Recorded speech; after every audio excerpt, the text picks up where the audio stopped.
Good morning. Good morning. Good morning. Venerable Elizabeth La, Venerable Jimbala, Good morning, Ella. Mary, Annie Sophie, Charles, Virginie, Martin, Mary Francois, Katia, Isabel, Dilub, Dilarouche, Patrick, Malika, Francois. Hasudo. Tenzi Dumala, Arnold, Laura Hoge, Rajesh, Subhashniji, good morning. Professor Subhashniji, good morning. Celine, Alexei, Good morning. Chandila, Kirill, Pooja, Ridvi, Pooja, Ridvi, good morning. Celine, Celine, good morning. Annie Bruno Pinel, Guillem, Elaine, Elaine, good morning. Elaine from Pune, good morning. Okay, Joyaji, good morning. Joyaji, good morning. Virginie Connet, good morning. Annie Bruno Pinel, Corinne Party, Thierry, good morning. Georges, good morning. Jonathan White, good morning. Rajesh, good morning.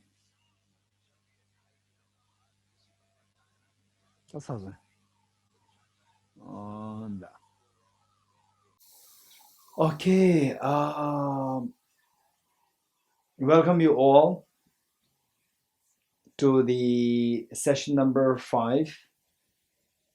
And I was not really expecting to finish the text, but then the last night when I was doing the review, reading the commentaries, I was quite amazed. I'm quite amazed that we can easily finish this text today. And then plus whatever little that I like to share with you in terms of our daily practice, I'll share something of that. Then plus, if you have some questions, I'll be very happy. Okay, and yeah, we'll begin now with the setting of proper motivation.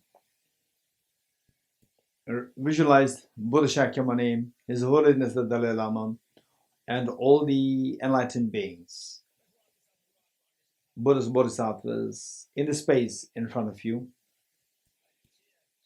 And the commentaries that are used to unfold the meaning of this Rise Seedling Sutra are one by Aranigarjuna and the other by Acharya Kamalashil. Acharya Kamalashil, 8th century AD, and Aranigarjuna, 1st century AD. So let us also realize the commentators in the space in front of you, given that they are the gurus from whom we are receiving these teachings. And imagine that they are so loving, caring, and embracing. And no matter what situation that you are in, they will never ever discard us. They will forever embrace us with love, affection, attention, and concern. And Bodhicitta field, visualize your two parents on two sides. Even though you might have difficulty, some of you might have difficulty with your parents, but still, given that what we're doing is something which transcends the ordinary people's thinking, and how we create rift in the family with the parents, so forth, is on the basis of the ordinary people's thinking. Now, not only that we embrace our parents, we also embrace all the family members. We learn how to embrace all the sentient beings, all the living creatures, living none aside. The fact that nobody wants to suffer, but they're suffering because they're being nasty towards you, they're suffering. So it is what they deserve is your compassion. So with this very compassionate act, and in the process of you cultivating compassion, you benefit so much of, you get so much of benefit, where the gold inside, the gold of the Buddha nature is being cleansed, and then your happiness, your fearlessness, they all keep growing because of this act of compassion. So in a way, you are being benefited from practicing this compassion towards other beings. Imagine that you are so loving, caring, and embracing, and with immense concern, such concern for all the demon sentient beings.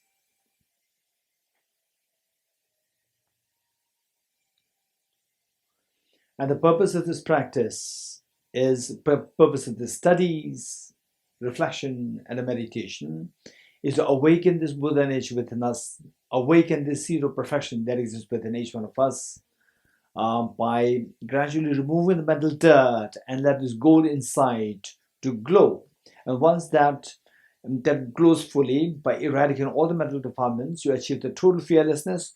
No matter what situation that you encounter with, you will be total fearless, and then your happiness will be with you 24/7. So this whole purpose, and this all happens because of the very powerful remedy of the wisdom of emptiness and the wisdom of dependent origination, which we are learning here. And then that driven by the force of bodhicitta, supported by a sense of renunciation, and then the stabilized by the samadhi, the practice of the meditative concentration. Okay, with that in mind, let's recite these together. And you are leading this, and all sentient beings are joining you. And teach by great compassion, you taught the Immaculate Dharma to dispel all perverted views. To you, the Buddha Gautama, I bear homage.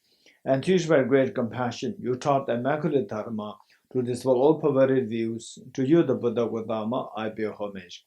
And teach by great compassion, you taught the Immaculate Dharma to dispel all perverted views. To you, the Buddha Gautama, I bear homage.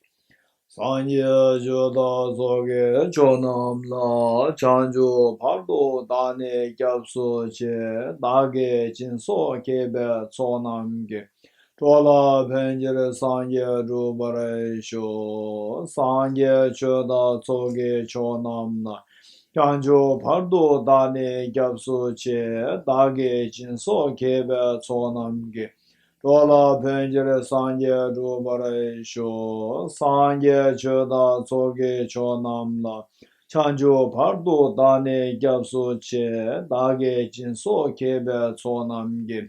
Chola penjere sanje rubare sho. I go for refuge until I'm enlightened to the Buddha, the Dharma, and the Sangha. By my accumulations of the practice of giving and so forth, may I become a Buddha to benefit all sentient beings. I go for refuge until I'm enlightened to the Buddha, the Dharma, and the Sangha. By my accumulations of the practice of giving and so forth, may I become a Buddha to benefit all sentient beings. I go for refuge until I'm enlightened to the Buddha, the Dharma, and the Sangha. By my accumulations of the practice of giving and so forth, may I become a Buddha to benefit all sentient beings. In dependent origination, there is no ceasing, no arising, no annihilation, no permanence, no coming, no going, no separateness, and no sameness. I prostrate to the consummate Buddha, the supreme among all teachers, the one who taught this peace, which is freed of elaborations. I prostrate to the mothers of the hearers, the bodhisattvas, and the Buddhas, who through the knowledge of all leads hearers seeking pacification to complete peace, who through the knowledge of paths causes those helping migrators to achieve the aims of the world, and who through the possession of omniscience helps subduers expound a variety of teachings. The one who is transformed into the reliable guide, motivated by altruism to benefit sentient beings, the teacher, Sugata, and protector, to you I make prostrations. The one who has eliminated the web of conceptualizations and is endowed with the divine bodies of the vast and the profound, who eternally shines forth the forever noble light rays, to you the Buddha I make prostrations. Inspired by wisdom and compassion, today in the Buddha's presence, I turn to the mind of full awakening for the benefit of all sentient beings. Okay, first let's read the meaning of the mantra. Meaning of the mantra followed by the mantra itself. All phenomena arise from causes. The causes are taught by the Tathagata. The cessation of causes as well is taught by the great seer. Just remember that all our miseries, they arise from the respective causes. Sometimes what happens is that some people, when they become sick, or when they meet with tragedies, they just want somebody to blame to. In fact, we, being from the Dharma background, we, instead of doing that, we should make it a point to remember this teaching of the Buddha, Ye Dharma, teaching the essence of the dependent origination mantra teaching. And on that basis, remember that all the unfortunate things that happened to me, somehow they're connected with the courses which I myself accumulated in the past. Now, given that I don't want these experiences anymore, I will not accumulate these negative karmas anymore.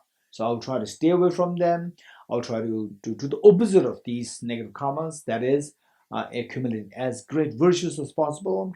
And practically, what you do, and in your own theoretically, in your studies, reflection, meditation, bodhicitta, wisdom, emptiness, and so forth, just trying to gather this information more, study more, and then meanwhile, when you go out, be kind towards others, learn how to be more compassionate towards others, learn how to not be, not surrender to the self-centered attitude, and eventually to how to wake up from the sleep of ignorance. So that's so important. So this is mind, and this mantra is so precious. And in future, whenever you happen to be going to new places by aeroplane, by train, by cars, walking, forest, adventure, in the beach, just they recite these mantras for all the beings who are involved there. From the aeroplane, you can see like millions of people. It covers a huge land where the minimum like few millions of people were underneath your view. So just say this mantra for them.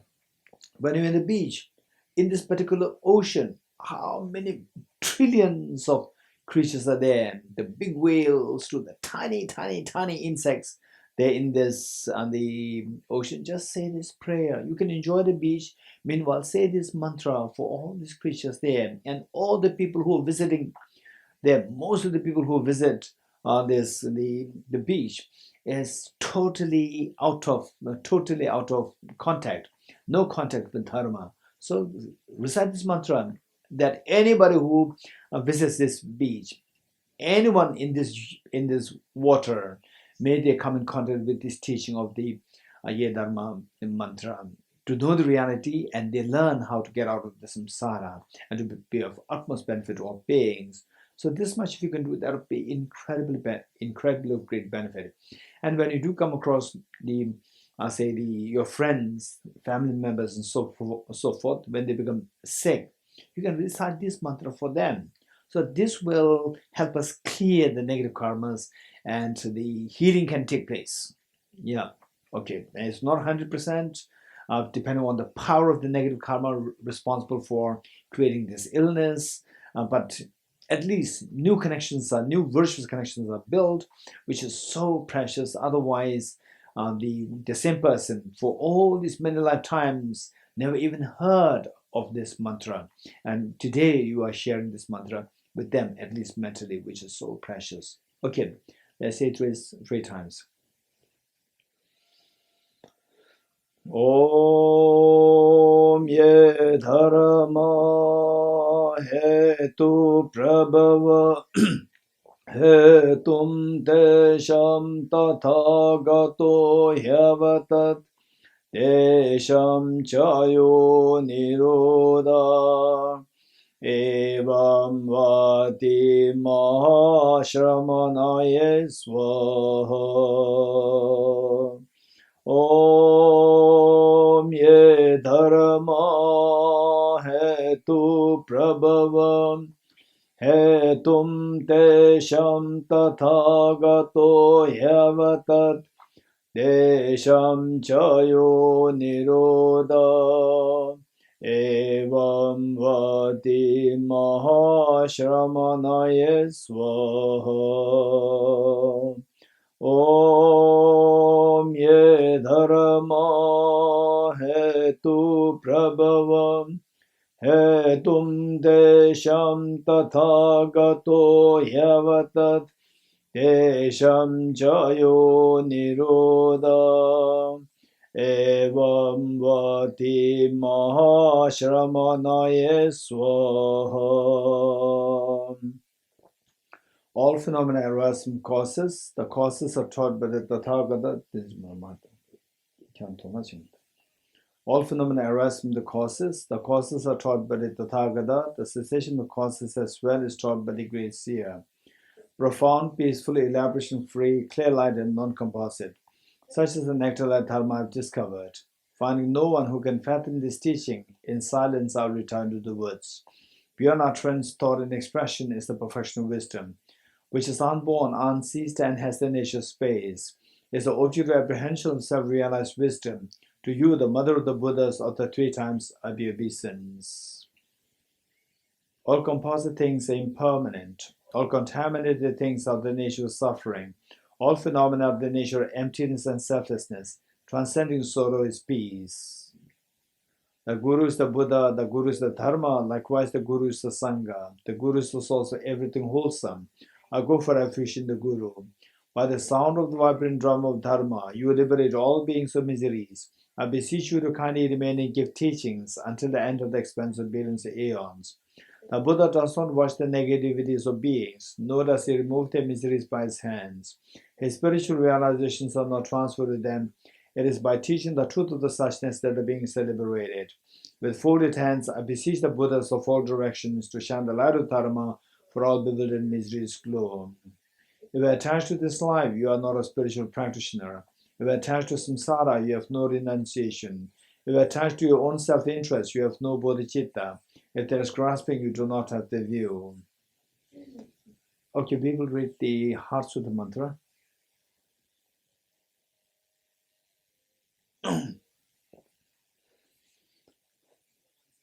Yata Om Gati Gati Bharagati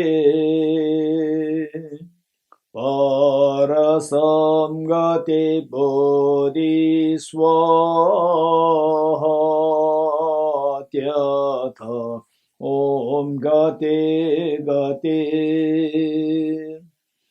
Bharagati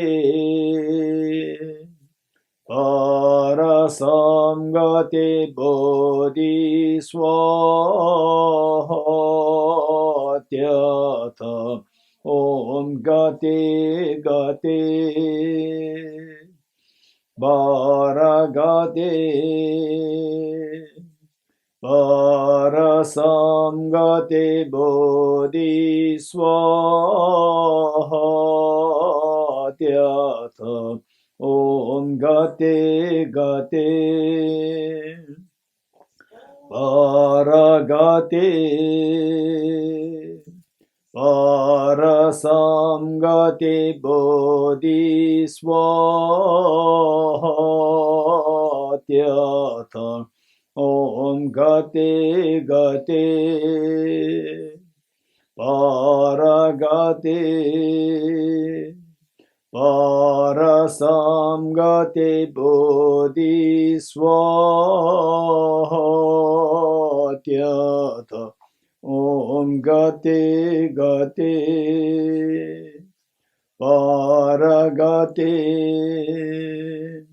Parasamgati Bodhiswaha. Okay,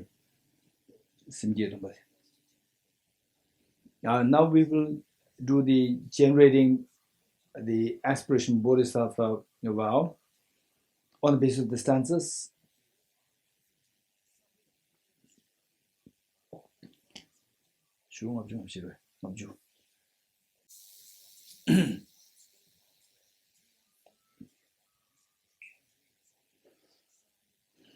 Yes, okay. So this is, in a way, for the time being, this is going to be the last, the closing the closing day for this the five session teaching on the Salistamba Sutra or the Seedling Sutra. and it's a very auspicious gathering, and coming together on the basis of this teaching, the Seedling Sutra. And we make the most of this by incorporating the study that we're doing is the wisdom, and now we will generate the compassion. So these two will be the two wings of the bird, which His Holiness the Dalai Lama, yesterday when he was giving the teaching, he cited Acharya Chandrakirti's text, where Acharya Chandrakirti gave the example of the two wings for the swan to cross the ocean of wisdom and to reach to the Buddhahood to benefit all sentient beings. So this is exactly what we're doing. So wholeheartedly, let us reinforce the visualization of all the Buddhas, Bodhisattvas in front of you, so loving, caring, and so forth. And then also let us reinforce your true parents and all dear sentient beings around you, leaving none aside. And even though you may find it a little difficult, it doesn't matter. This is how we have to begin superficially, and then eventually it becomes real. So with this mind and a purpose is to really generate a strong wish that the best way by which I can be really beneficial to the beings is the way the Buddha Shakyamuni did, the Prince Siddhartha. The Prince Siddhartha, how he eventually delved into the casting aside or keeping aside or leaving aside his royal privileges, and then embracing asceticism, and then looking for the path by which to help all the beings, and then having actually studied, reflected, meditated, and experienced what is known as the Sugata, the state of the total fearlessness and the infinite bliss. This is what we achieved. On this basis, then he went to benefit the beings. So this is what exactly we all will learn from this Buddha, to follow his footsteps. And for that matter, the first thing that we need to do is we need to learn how to generate this very strong motivation to become Buddha, to be of greatest benefit to all beings. Okay, let's read these, the first stanza 3 times. I go for refuge to the triple gem. I confess the negativities individually. I rejoice in the virtues of all the beings. I hold the precious Buddhahood in my heart. I go for refuge to the triple gem. I confess the negativities individually. I rejoice in the virtues of all the beings. I hold the precious Buddhahood in my heart. I go for refuge to the triple gem. I confess the negativities individually. I rejoice in the virtues of all the beings. I hold the precious Buddhahood in my heart. Gurus, Buddhas, and Bodhisattvas, please be here to me. Just as previous Buddhas have generated the amount of bodhicitta, and just as they successively dwelled in the bodhisattva practices, likewise for the benefit of all sentient beings, I will generate the amount of bodhicitta, and likewise shall I too successfully follow the bodhisattva practices. Okay, let me say this again here. These two stanzas, of course, you can take the aspiration bodhisattva vow on the basis of the first stanza alone, or you can incorporate these three. You can incorporate any number of the stanzas which powerfully help us to invoke the spirit of bodhicitta. So meanwhile, what we do here is to recite these by reflective meanings. And the first stanza says, this stanza here, what we read now of the two, says that how can I be of the greatest benefit to all sentient beings? So looking at the history of humanity, we come to realize that there was once the Prince Siddhartha, who eventually became the Buddha, and then the 2,500 years ago, and he is constantly benefiting beings, even though he assumed Mahaparinirvana at that point, but still the benefits are just multiplying all the time. Infinite number of beings are benefited, and then you are so awestruck. So how come that Prince Siddhartha, becoming a Buddha Shakyamuni, the full awakened one, is able to benefit the beings on that scale, such a large scale, for two reasons. One, initially, the very powerful motivation to become Buddha for the benefit of all sentient beings, which is also referred to as the bodhicitta. And then, having made this commitment, made this courageous aspiration to become Buddha for the benefit of sentient beings, then to materialize this aspiration, he engaged in the bodhisattva practices, 6 perfections, 10 perfections, generosity, ethical discipline, patience, enthusiasm, meditative concentration, wisdom, skillfulness, aspiration prayers, power, and the discriminatory wisdom. So with these practices, he succeeded in this to benefit beings. Oh, it is how he succeeded. I will also follow his footsteps. I will also follow his footsteps. First, I will generate very strong wish to become a Buddha, bodhisattva. I will generate very powerful bodhisattva, and to realize this aspiration, or to materialize this aspiration, I will also engage in all the bodhisattva practices to the best I can. Okay, this is what we are reflecting on. Let's say this 2 times more. Gurus, Buddhas, and Bodhisattvas, please pay heed to me. Just as the previous Buddhas have generated the mind of bodhicitta, and just as they successfully dwelt in the bodhisattva practices, likewise for the benefit of all sentient beings, I will generate the mind of bodhicitta, and likewise shall I too successfully follow the bodhisattva practices. Gurus, Buddhas, and Bodhisattvas, please pay heed to me. Just as the previous Buddhas have generated the mind of bodhicitta, and just as they successfully dwelt in the bodhisattva practices, likewise for the benefit of all sentient beings, I will generate the mind of bodhicitta, and likewise shall I too successfully follow the bodhisattva practices.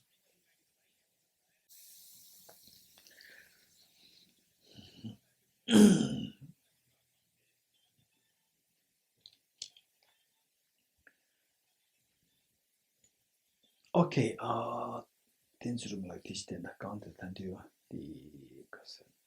the one who is transformed into the level of God City.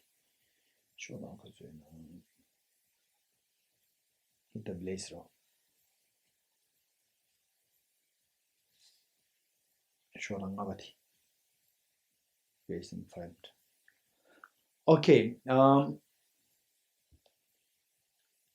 let me relate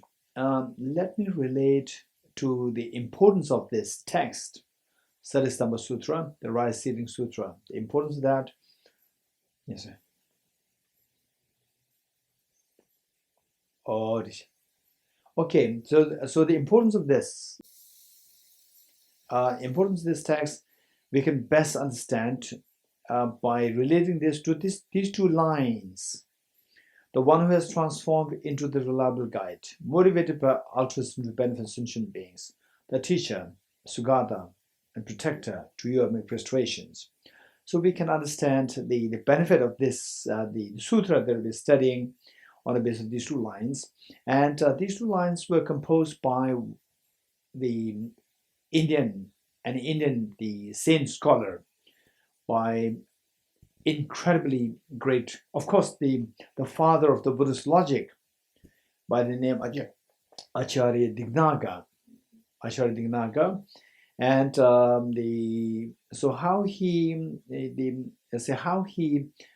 what made him to write these 2 lines there was that he became an incredibly great philosopher, logician, psychologist, and at the same time, the one thing which is so unique in India was that all these knowledge, like the very profound philosophy, very sophisticated, intricate psychology, metaphysics, logic, these are all developed and meant to transform one's own the mind stream or emotions, from anger to love, from laziness to the active, enthusiastic, proactive being, compassionate, altruistic being, and from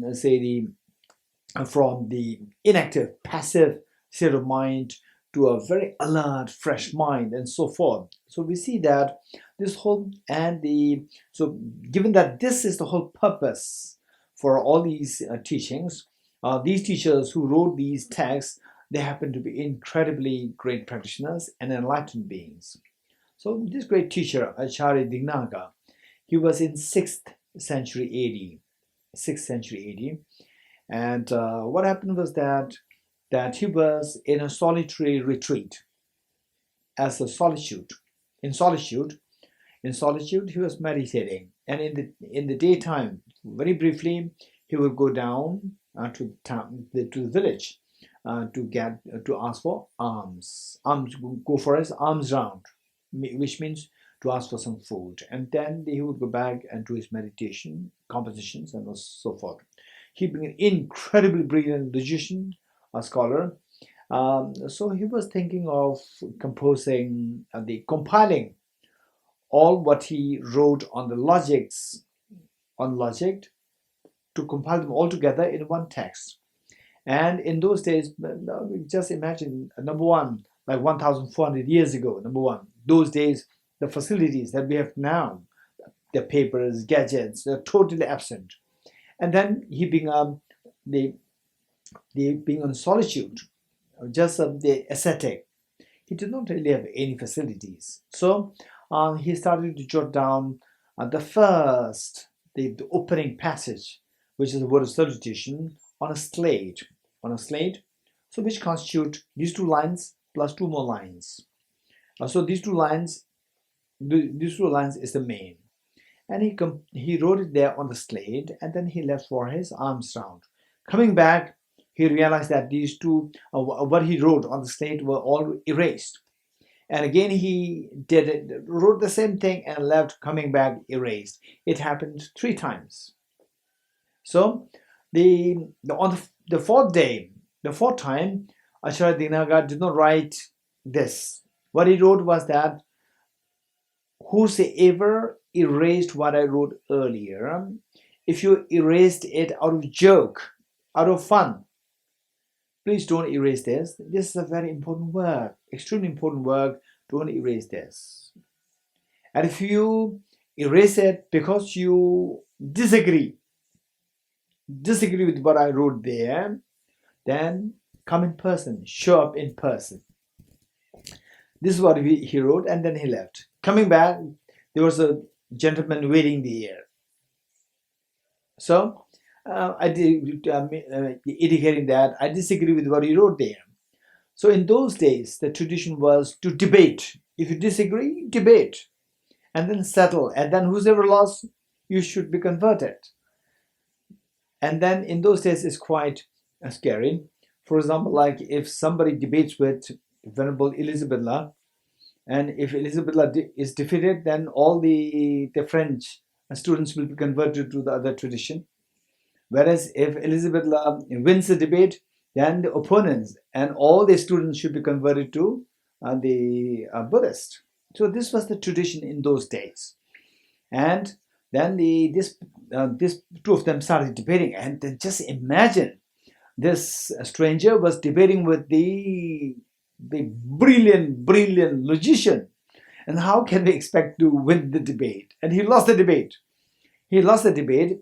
But he did not stick to the custom. So what he did was that instead of following the custom, but converting to the Acharya Dignaga's tradition, which is the Buddhism, what he did was that he happened to have some medical powers. So with his medical power, what he did was that he sent fire from his mouth towards Acharya Dignaga, and Acharya Dignaga's robes were burned. Then Acharya Dignaga really felt so disheartened and demoralized. So Acharya Dignaga, what he did was that, look, every day I'm making commitment to become Buddha for the benefit of all sentient beings, to help all sentient beings. But look, even one person who is right next to my nose, next to my face, I can't even help one person who is next to me.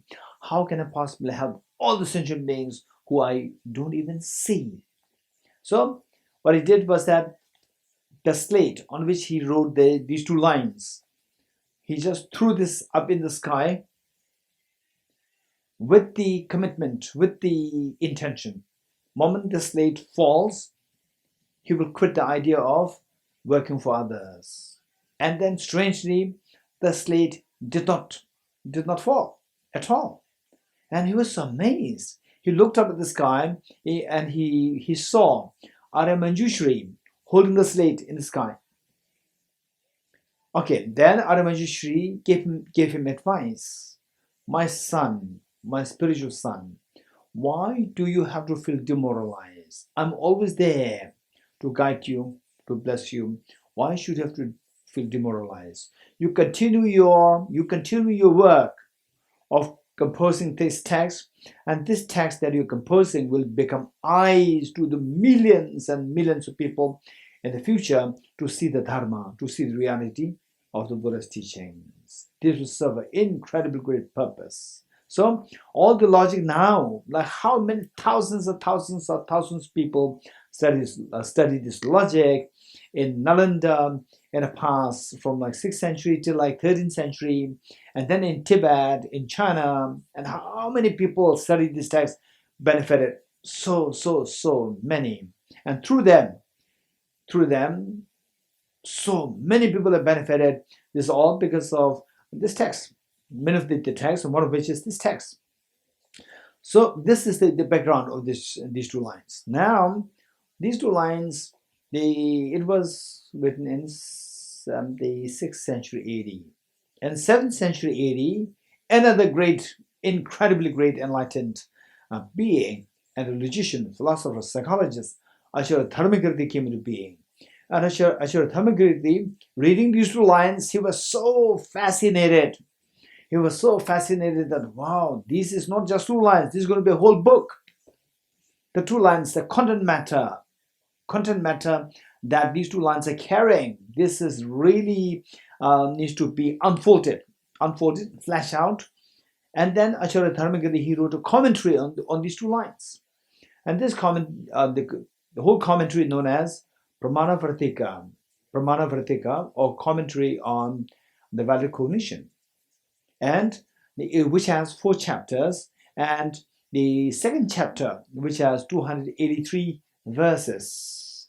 So these 283 verses are actually the commentaries, or are actually the explanation of these two lines.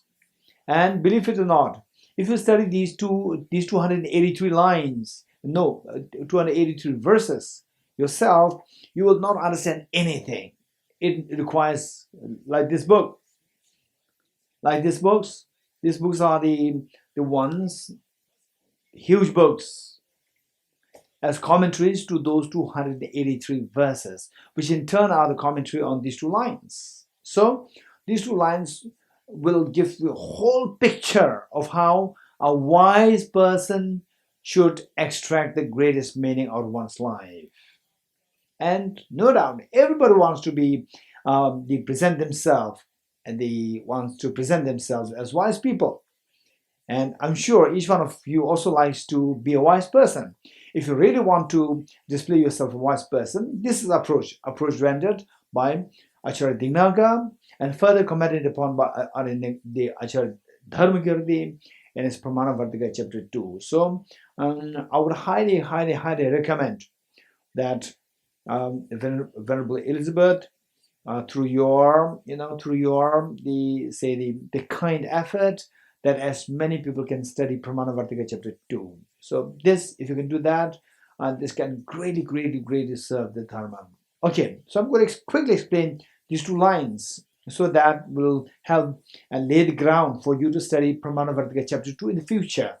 To get a complete, panoramic, and a deep, the intricate, let's say the concept of the Buddha's teachings. Okay, so these two lines, if you look at it, we see that these two are, in a way, to put it in simple words, these two are the biographies of the Buddha, the biography of the Buddha.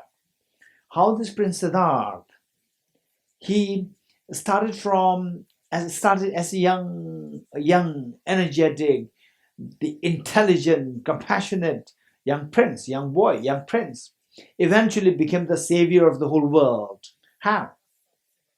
So it says, the one who has transformed into the reliable guide. So we all need guide, because we all need guide, meaning that if you want to go to an unknown place, for sure you'll be very scared. And whereas if you come to realize, or if you come to know about somebody who is so mature, so loving, caring, concerned, compassionate, and very experienced about that particular place, you feel so safe. You feel safe now. You feel safe. okay, now I have a guide who has a total experience of that place. At the same time, the person is so compassionate and very resourceful. So now I have no fear, right? Now it's going to be like a treat for me to go there rather than to be apprehensive and to be in fear. Okay, so we need a guide. We need a very reliable guide.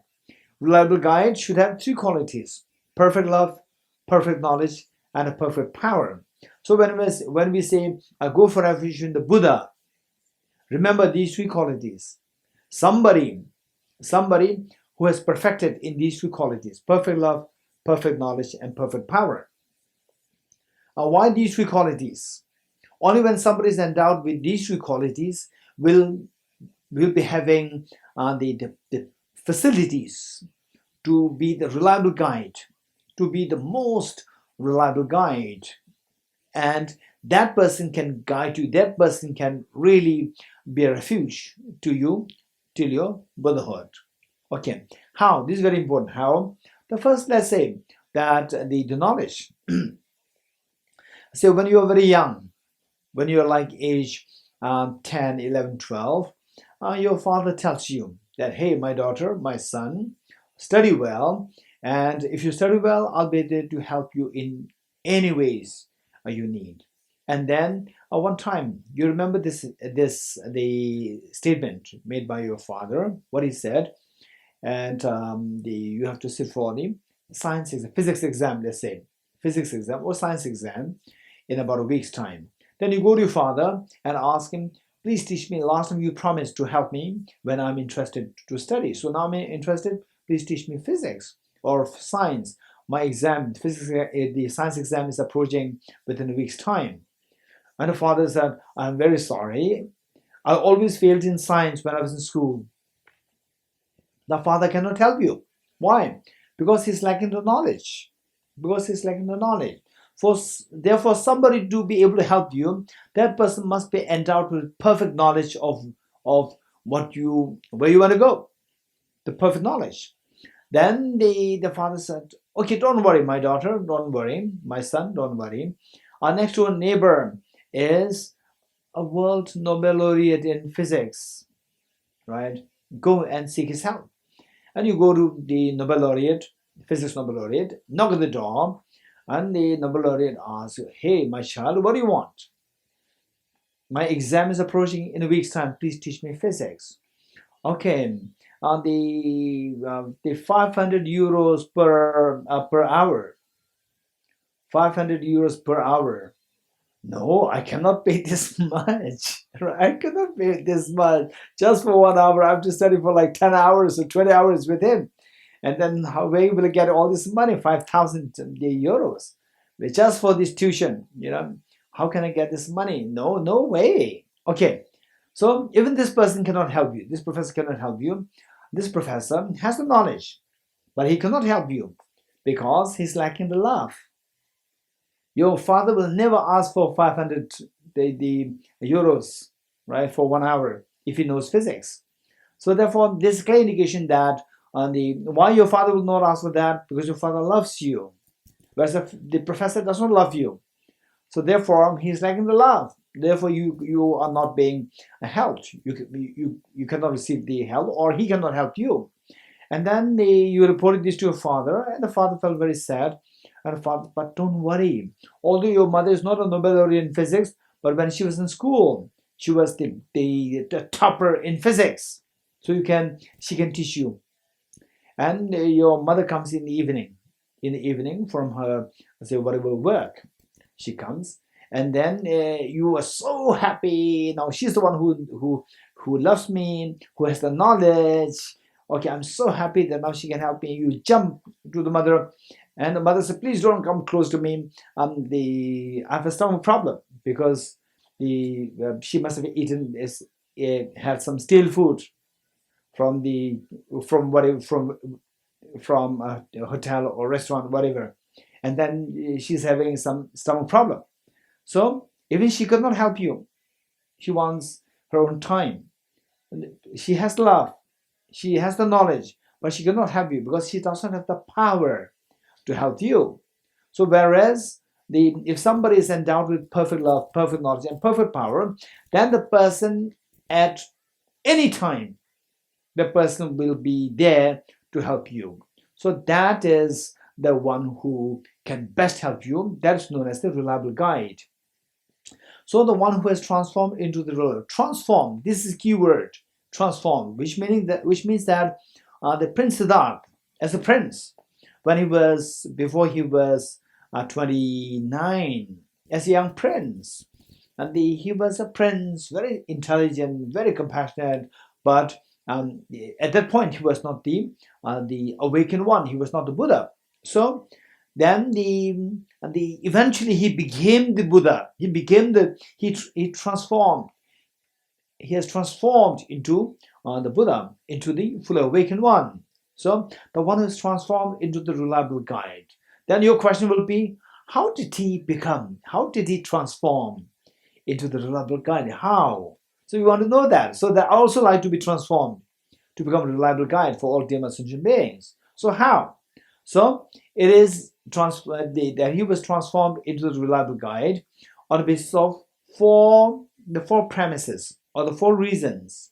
Four reasons. Number one, the motivated by altruism to benefit sentient beings. Number two, the teacher. Number three, the Sugata. Number four, protector. Okay, we have to know each one of these 4 points. I'm going to quickly explain what these 4 are. And of course, we have to learn more. To know it very thoroughly, you have to learn more. Okay, so this young boy, young prince in the palace, he could see all these injustices, pains, hunger, fights, wars.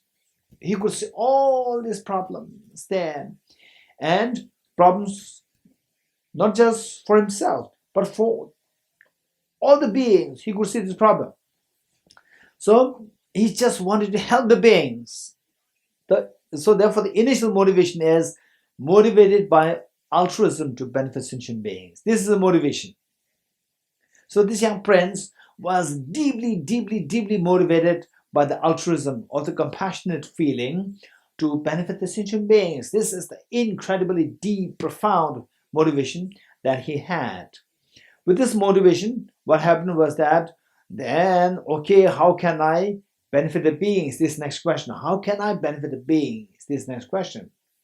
So, for example, like this is exactly how it works in our community. Let's say that several years ago, perhaps like 5 years ago, one of my relatives, a young boy from school, who just graduated from high school and was to join the university or college, and his mother is so worried. How can I help? And the mother did not have this, the university education. She did not have, but she wanted to help the son. So how can he help the son for more studies? How? To explore, because she's not expert on this. She was exploring. She just continued to explore where her son can get a teacher or a coaching teacher. And then finally she approached me, and then I approached somebody else to look for teachers. So look, it's all out of love that she's becoming so resourceful to look for ways and means which can help him. So likewise, this Prince Siddhartha, being motivated by intense love for the beings, he was looking for the ways and means how I can benefit the beings. Okay, so for that, coming to know that all the problems, what we recited earlier, ye dharma hetu prabhava, all these phenomena arise from the causes. So knowing that all these problems of sentient beings, they come from finally the self-grasping. First, the contaminant karmas and afflictions, and then the self-grasping ignorance. Self-grasping ignorance and selfishness, these two. So how to get rid of the self-grasping ignorance, complemented by the self-centeredness? How to eradicate that? Self-grasping ignorance is like darkness. How to get rid of this darkness? By introducing light. Likewise, how to remove the darkness of the ignorance? By introducing the light of the wisdom.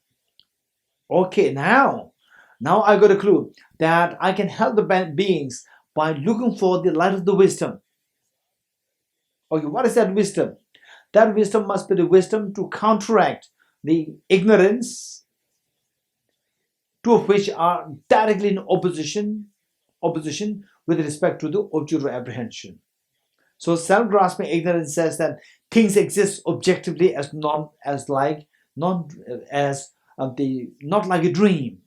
Whereas the wisdom says, no, everything's like a dream. There's nothing objectively there. Everything's like a dream. Wow, this is wisdom I have to learn. Okay, so this is wisdom that he's going to teach all the beings. So number 2 is teacher.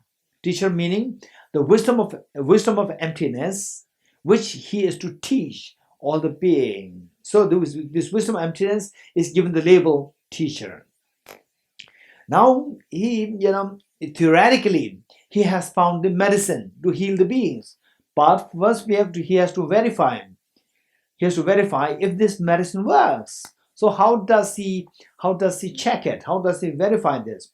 So I'm sure many of you know that once I think they were like two pharmacists or two scientists who were working on drugs meaning medicines. And perhaps Patrick can tell us about this, maybe later on, right? About this, the two, the scientists or perhaps the doctors.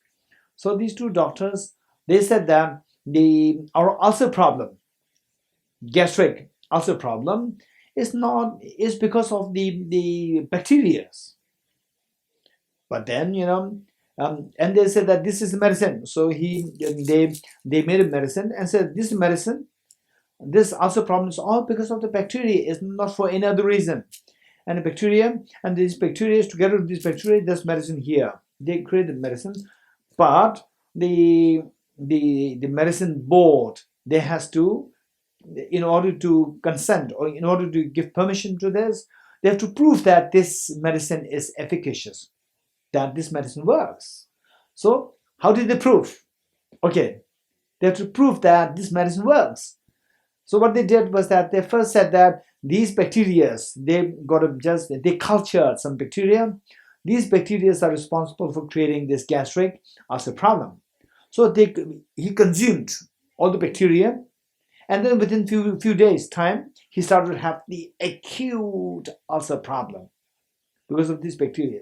And then after having the ulcer problem, then he started to take his medicines, which he himself created, which he himself made. So he consumed the medicines and this problem was over. So this is how it was tested for the efficacy. So likewise, this medicine of the wisdom of emptiness, which this Prince Siddhartha found, he had to first check whether it is working. So how does he have to check? He had to check it on himself first. So he first did it, study, reflect, and meditate on the wisdom of emptiness. And as he did it, then the counterforce of the wisdom of emptiness, which is the self-grasping ignorance, becomes more and more weak.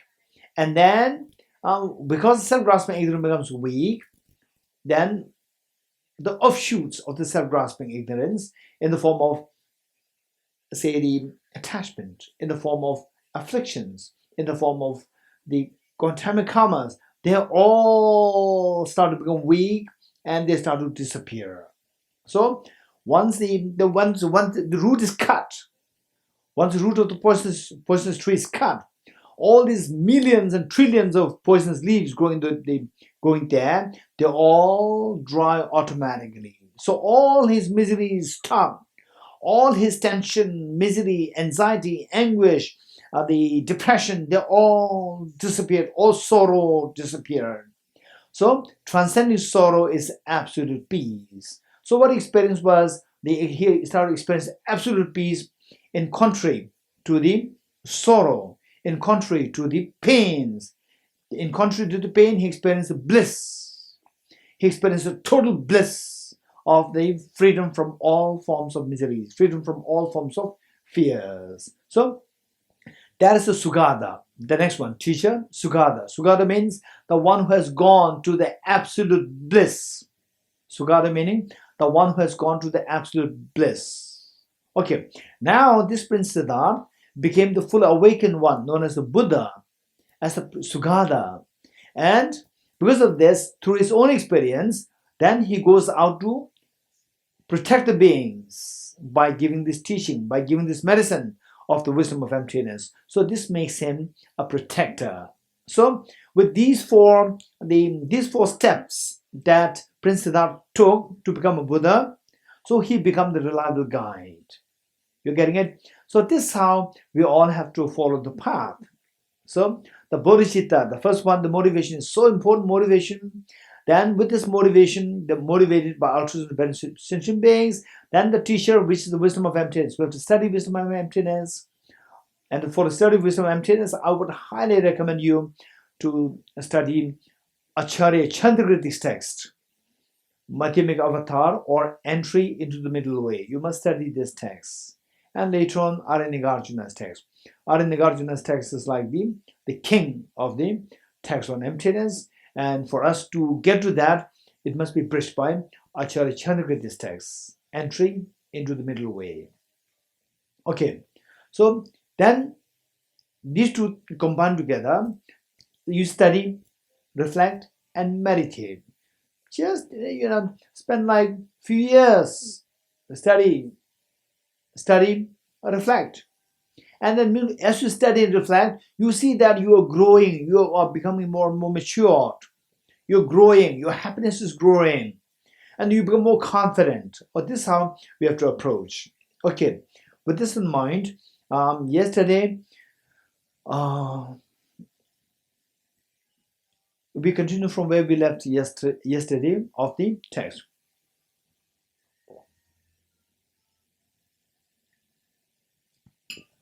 Okay, so this Prince Siddhartha, motivated by altruism to benefit all sentient beings, then he went in search of the path. The path he discovered was the wisdom of emptiness, the wisdom, which is directly in opposition to the ignorance. So look, this whole text, we're studying about what is ignorance, whether or not I have this ignorance. So when we don't study this, we don't even know the presence of this ignorance within us. So once you know what this ignorance is, then how to remedy this ignorance by the medicine of the wisdom. Okay, so we continue reading this. It says, they are called ignorance in the sense of obscuring. Okay, now we are explaining the 12 links with the ignorance, how the 12 links are created one after the other. The first, the ignorance. They are called ignorance in the sense of obscuring you from seeing the reality. Then the formation or the karma is the sense of forming, to form your next birth. Then consciousness in the sense of causing to know. Consciousness means to know something. Name and form, number 4. Name and form in the sense of mutual support, the mind and the physical body. These two mutual support in the form of name and form, number 4. Then number 5, the 6 sense sources, number 5, in the sense of entryways. Sense sources, they are like the gateway, or they are like the windows through which we get access to the outside world. 6 sense sources in the sense entryways. Then the number 6, the contact. Contact meaning, contact of the sense sources with the objects. Contact in the sense of mingling the object and the sense sources. Then number 7, feeling in the sense of experience. So with this contact, then you start to feel the pleasant, unpleasant, neutral, and so forth, experience. Then number 8, craving in the sense of thirst. I want this. Just when you feel thirsty, you crave for water, thirst. Appropriation, number 9, appropriation or grasping, number 9, in the sense of appropriating, in the sense of really the craving become too intense to really go to grasp at it, appropriate. Appropriate means to grasp, to look for the ownership. Becoming, number 10, becoming in the sense of giving birth to repeated becoming, meaning that, okay, now this karma that you have, the projected to next life, it is becoming so mature to the extent that you are on the verge becoming to give rise to the your next birth, becoming. Then number 11, birth. Birth in the sense of the emergence of the aggregates. In the next life, your aggregates, 5 aggregates, you obtain these 5 aggregates freshly. Then 12, aging in the sense of the maturation of the aggregates. And then number 10, the number 12, aging and death together. The second half of the number 12, death in the sense of perishing. And then the following, the sorrow in the sense of grieving, lamentation in the sense of wailing, suffering in the sense of bodily torment, despair in the sense of mental torment, and bewilderment in the sense of secondary afflictions, meaning that your mind becomes confused. So this is an explanation of each of the 12 links.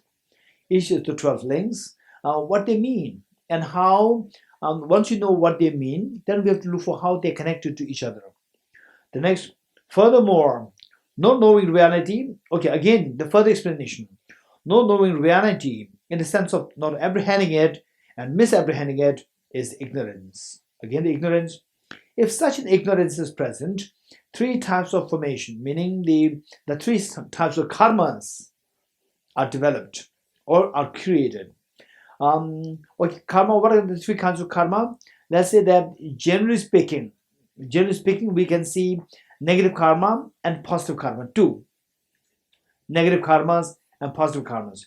Okay, this is very general. We all know, okay, don't do bad actions, do good actions. Good actions mean good karma, virtuous karma. And bad actions means non-virtuous karma. Okay, so that is a bad karma and the good karma. 2. And the good karma, you split that into 2. Then it becomes 3. So good karma, how to split that into 2 is that the place where whole samsara is divided into 3. Whole samsara is divided into 3. Like whole planet Earth is divided into what? 6 continents or 7 continents? 7 continents, right? Are you sure? Okay, 7 continents. Okay, so the 7 continents. Some I trust my friends, and they say the wrong thing. I also say the wrong thing.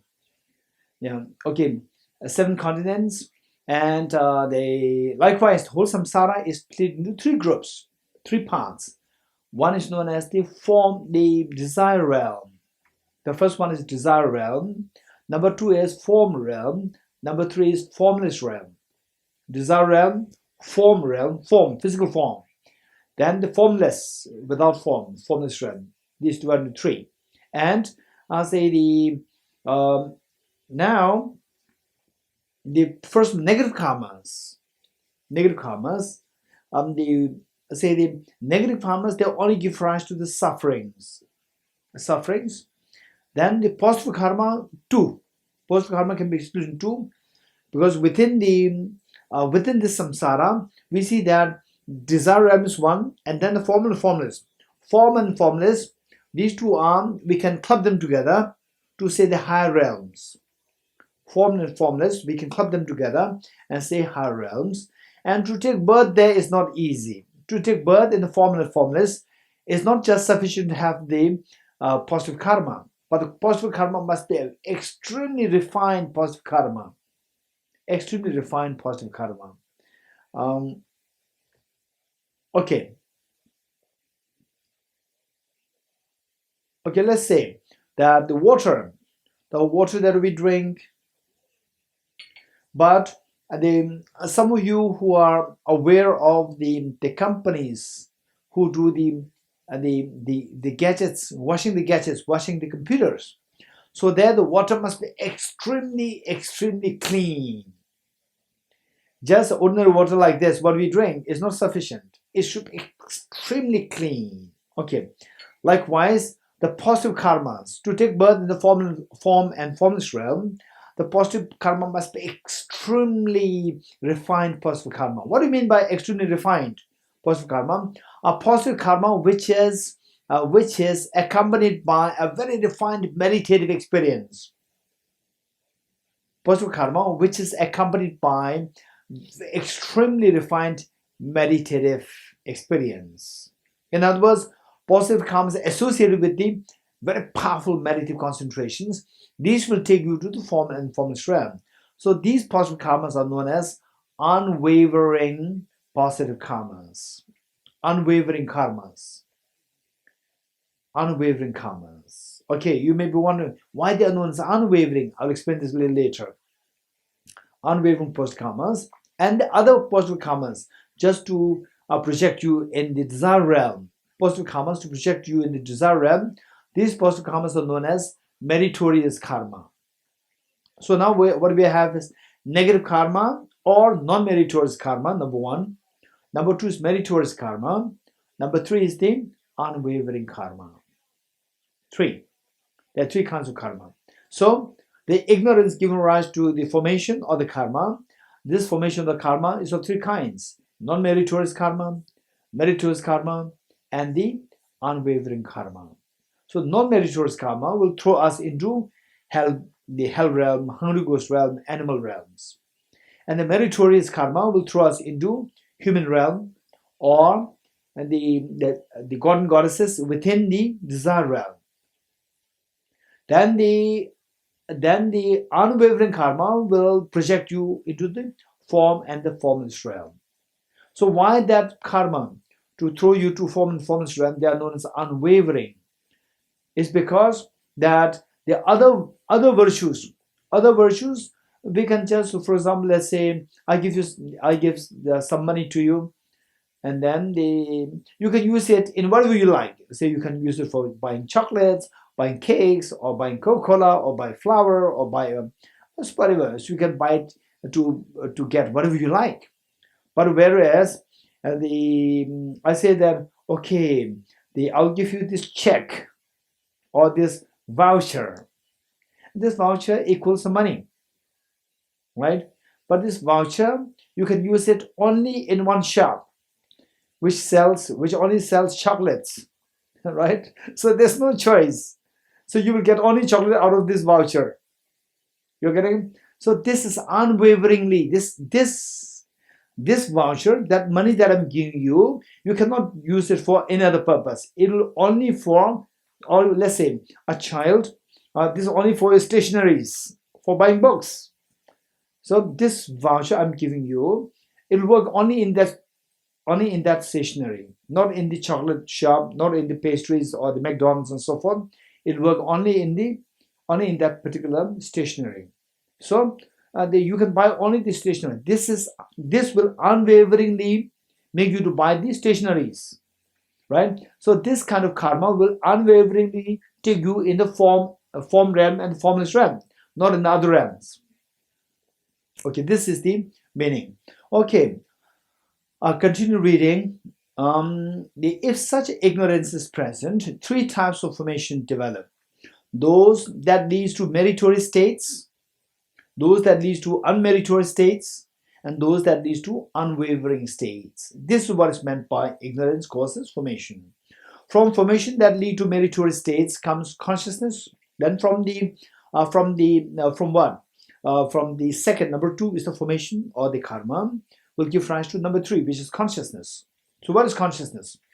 From formation or the karmas lead to meritorious states comes or arises consciousness that leads to meritorious states. From formation that lead to unmeritorious states comes consciousness that leads to unmeritorious states. And from formation that lead to unwavering states comes consciousness that leads to immovable or unwavering states.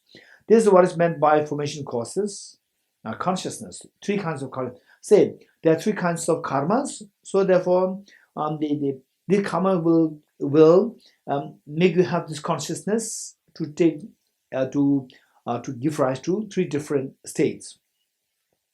The four now the next one is the name and form. Now the next one is name and form. The four immaterial aggregates emerging together with consciousness along with physical form. Okay, 5 aggregates: aggregate form, feeling, discrimination, composition factors, and consciousness. 5 aggregates. Okay, I don't want to. I have no time to go through in detail the 5 aggregates. What we are made of? We are made of these 5 aggregates: aggregate form, feeling, discrimination, composition factors, and consciousness. So of the 5,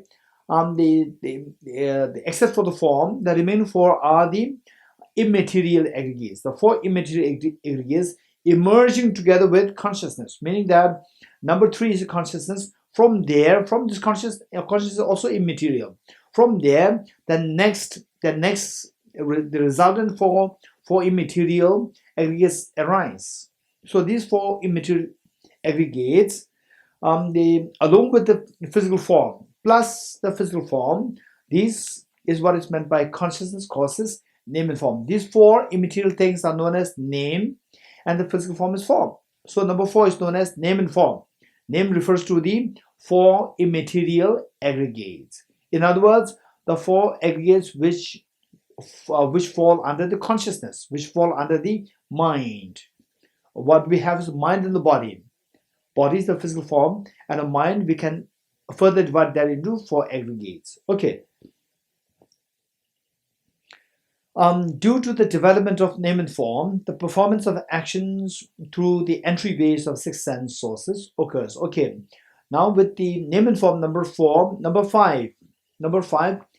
sense sources. In other words, in your mother's womb, you have the body from your 2 parents and the mind from your previous life combined together. That's name and form. With the name and form in the mother's womb, it keeps growing, it keeps developing, it keeps growing. As it grows, then at one point it will reach a point where your eyes and the eye organ, ear, nose, they start to become prominent. So we have the eyes, the sense sources coming out. Due to the development of name and form, the performance of actions through the entryways, these 6 senses, these 5 senses, or the 6 senses. 5 senses meaning 5 sensory physical senses, and 6 senses means physical, 5 sensory physical plus 1 mental, 6. So these are like the entryways. These are like the windows through which we get access to the outside world. Entryways of the 6 sense sources occurs. This is what is meant by name and form across the 6 sense sources. Okay, now you have the 6 senses inside the mother's womb. Still you are inside the mother's womb, and the 6 senses, they developed pretty well. Now what happens, what is the job of these 6 senses is to come in contact with the respective objects. Next one is, so your eye sense to come in contact with the visual objects, and then the ear to sound, your nose smell, the body tactility, the tongue the taste. So this is the job. So therefore, the small babies inside the mother's womb, they could hear. Not all, at a certain stage, at a certain developed stage, then the baby inside could hear, could even feel the touch. If the mother eats something very hot, very cold, the baby could feel that. It is very agonizing for the child. Okay. So that is contact. Contact number 6. This is what is meant by name and form, causes 6 sense sources. From the 6 sense sources arise 6 collections of contact. 6 collections of contact meaning the contact with the eyes and the visual, and then nose and the smell, and so forth.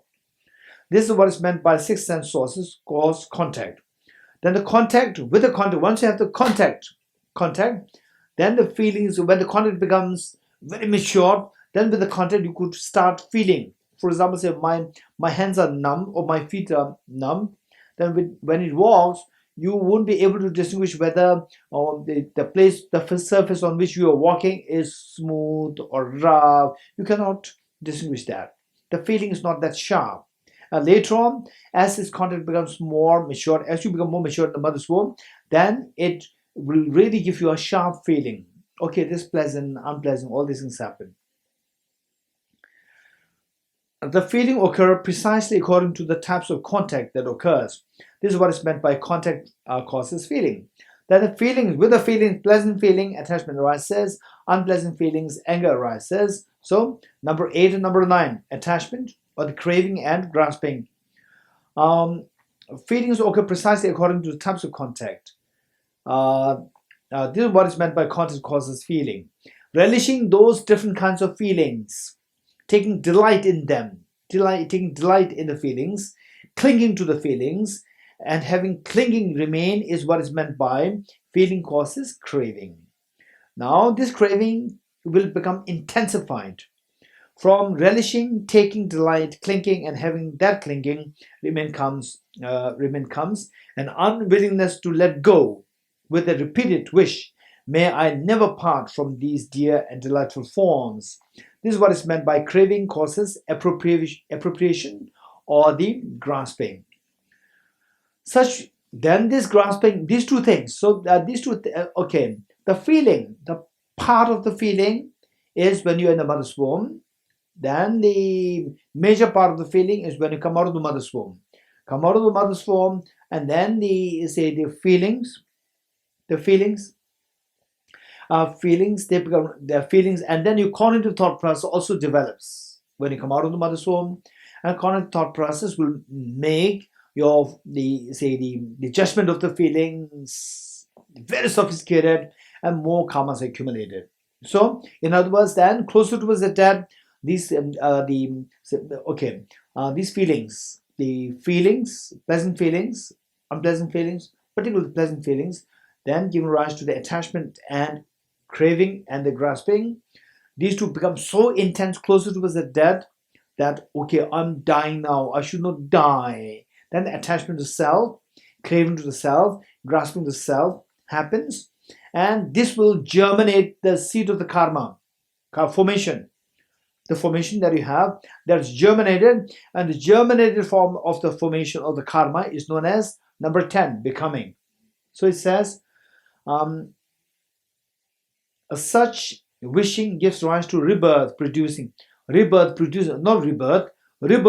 actions which can potentially give rise to rebirth by means of body, speech, and mind. This is what is meant by appropriation or the grasping causes becoming, number 10. Then the number 10, you're on the verge to, this karma is so germinated, is so much blossomed, on the verge to throw you to the next life. Okay, then the next life is your birth. The formation of the 5 aggregates born from such action is what is meant by becoming causes birth. Number 11. The maturation, then once you take birth there, then you again start, maturing meaning aging and death. The maturation of the development of the aggregates formed from birth and the disintegration is what is meant by birth causes aging and death. Thus this 12-fold dependent arising, which comes from several different causes and from several different conditions, is neither permanent. Okay, this is what we explained already. Neither permanent meaning that it is not unchanging, no impermanent. No impermanent meaning that the impermanent has many connotations. Here, impermanent means which discontinues, disconnected. For example, Dorji when I was young, when I was like, say, a teenage. Dorji when I'm now. So one was very young, one is old. So that these two are still like two different persons. This is the meaning of impermanent in this context. These two are not two different persons. It's the same person. There's continuum there. Okay. No impermanent. Impermanent meaning without continuum. Is neither compounded.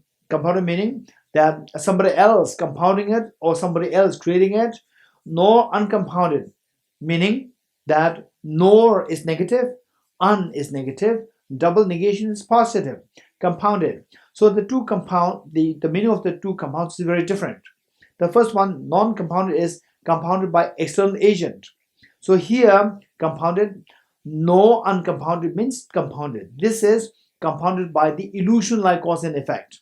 Illusion like cause and conditions.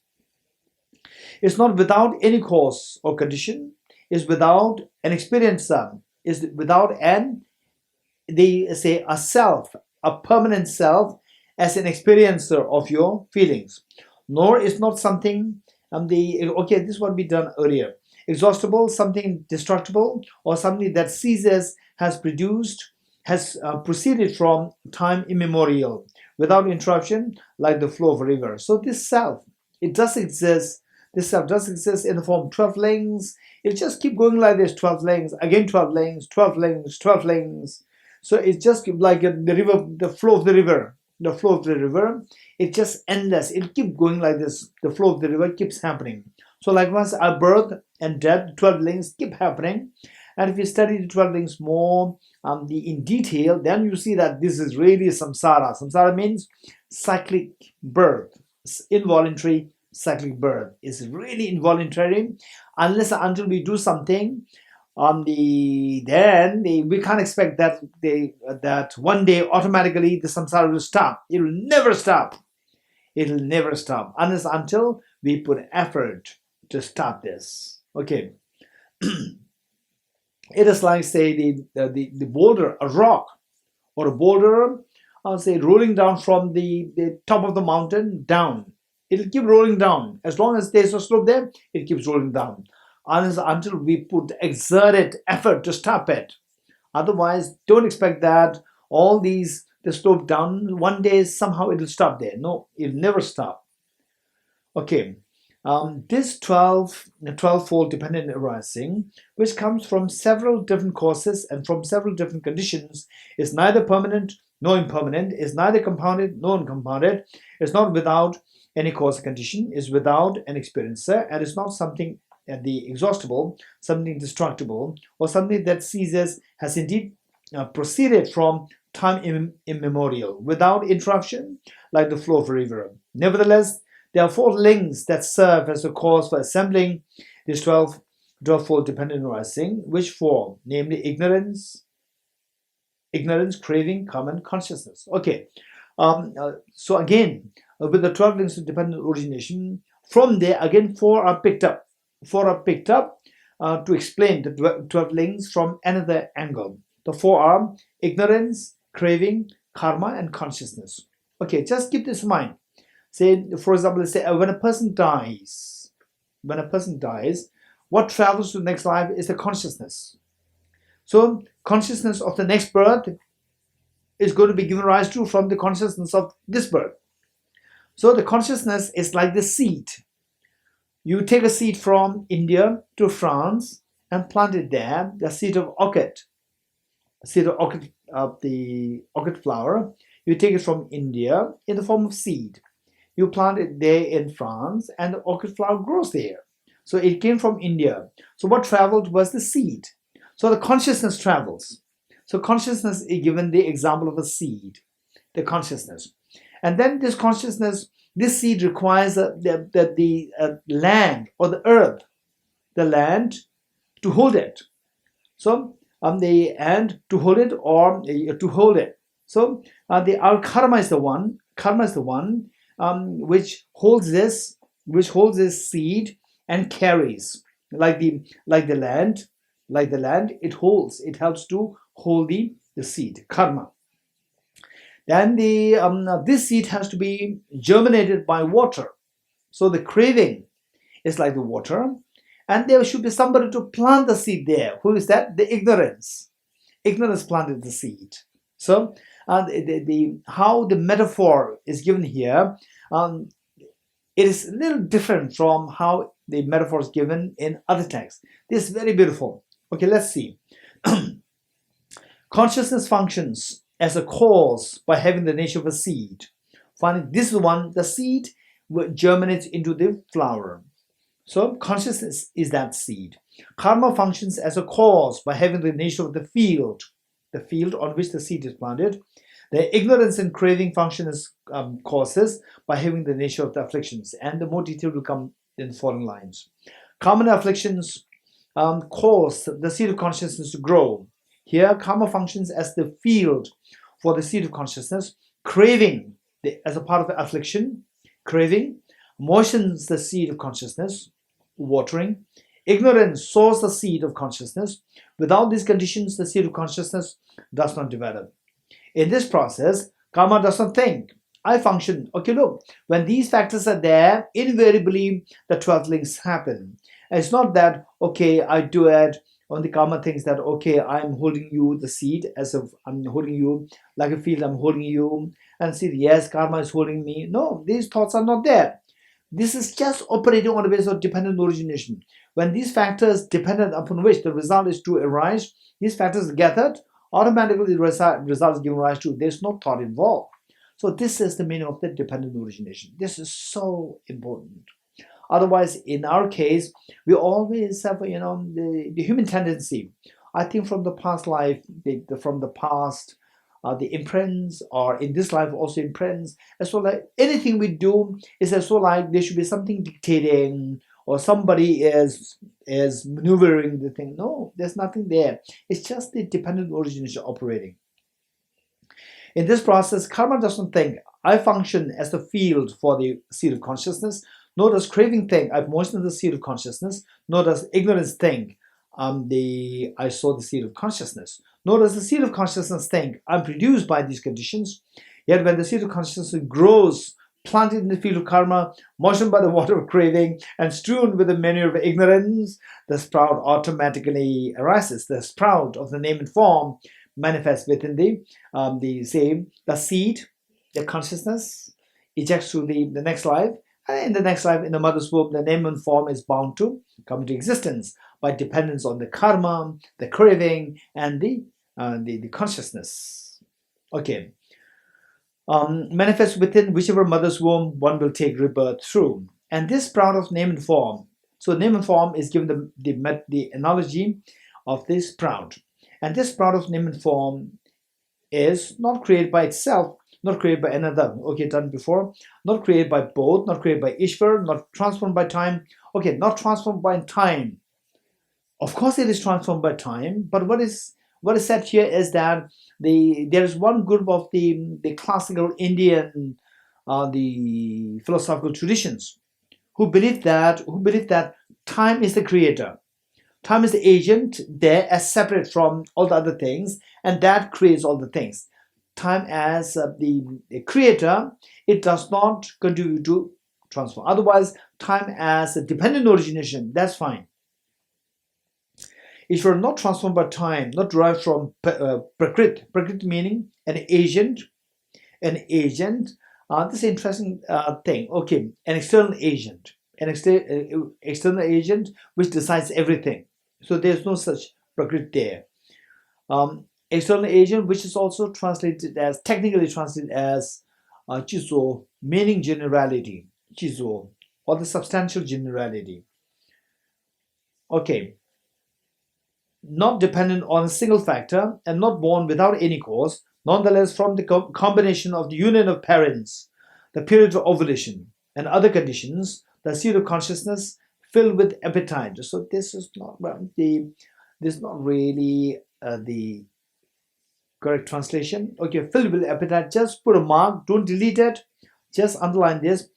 It produces the sprout of name and form within whichever mother's womb one will take rebirth through.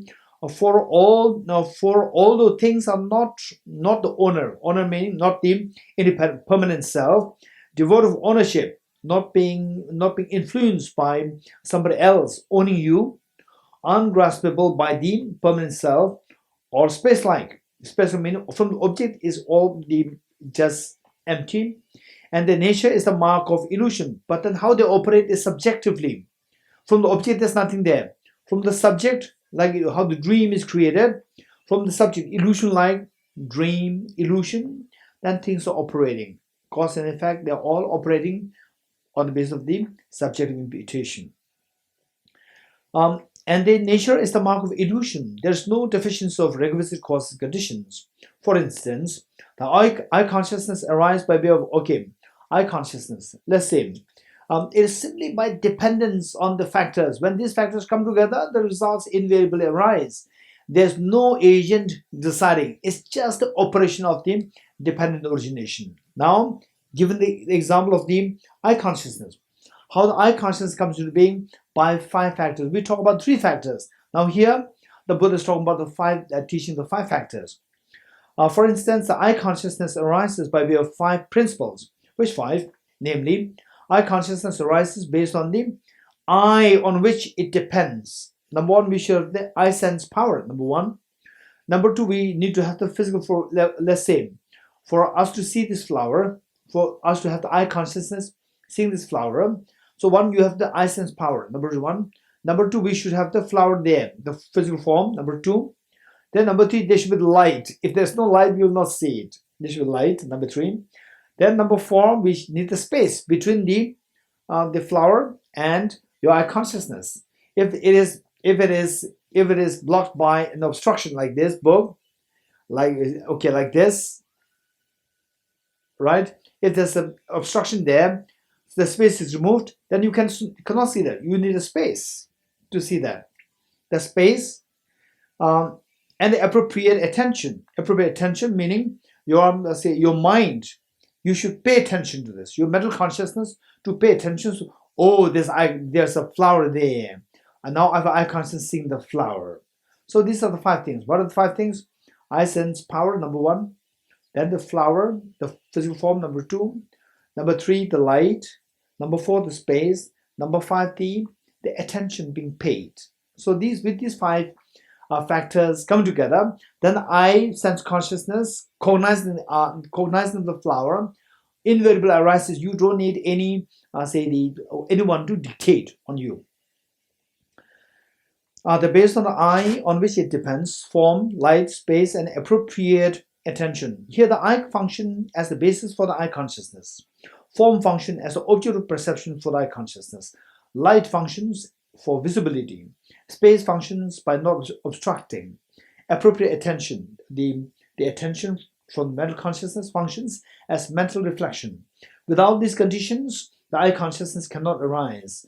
But when the inner sense source, the I, is not deficient, and likewise when form, light, space, appropriate attention are not deficient, then from the coming together of all these factors, the I consciousness arises. Okay, so these, I would suggest all of us to read this over and over again, and then the conviction in the efficacy of the dependent origination operating in this universe, how this whole world is operating on the basis of dependent origination, will become very clear in us. 1. Okay, in this connection, what I'd like to tell you is that it may not be so much in the context of the West, but in the context of the Asian country, this is a problem. There's a tremendous the belief in the concept of karma, dependent origination, depends on the karma. This is very strong in the Asian culture, and of course this is extremely powerful. But people could not get the full picture, full understanding, full import of this operation, karmic operation, and then they abuse the karmic concept. So what they do is that the mothers will say, the mothers or the fathers will tell the children that, hey, study well, otherwise you'll fail. And the child wants to always hang after the gadget, game. What's it? PUBG? Yeah. Right? Game, PUBG all the time. With food, but game. Then the out of food, game. Then online class also game, right? Also online class, screen is there and game is down there. The teacher's not seeing. Teacher thinks that you are paying attention. Wow, this is amazing. This student doesn't really, in the actual classroom, she doesn't pay attention. He doesn't pay attention. Now paying attention full, actually, he is paying attention to the game, and teacher thinks that paying attention to the class, because the teacher doesn't know he or she is having this gadget down there. So this is what is happening. So with this, the point is that the child doesn't study at all, right? And then exam happens, and the child fails. Then the mother and the father tells the child, I told you, didn't I? I told you that you'll fail. Now you failed. You did not study. Look, what is the response coming from these boys and girls? Mom, what should I do? It is my karma to fail. Right? If I have the karma to fail, nobody can stop me. I failed. So what karma? I have very bad karma. Mom, you don't believe in karma? Yes, I do believe in karma. So this is it. right? This is the abuse of karma, the concept of karma. Okay, so whereas if you have a real understanding of the karma, karma is of two kinds. One is the definite karma, and the other one is uncertain karma. There are two kinds of karma. Definite karma is, for example, like say for us, say no matter what you do, some people somehow they get sick. Even with the best of the facilities, healthcare and so forth, you get sick. With the best of the facilities, and you're taking utmost care, still you get sick. So this is known as the definite karma, very forceful karma.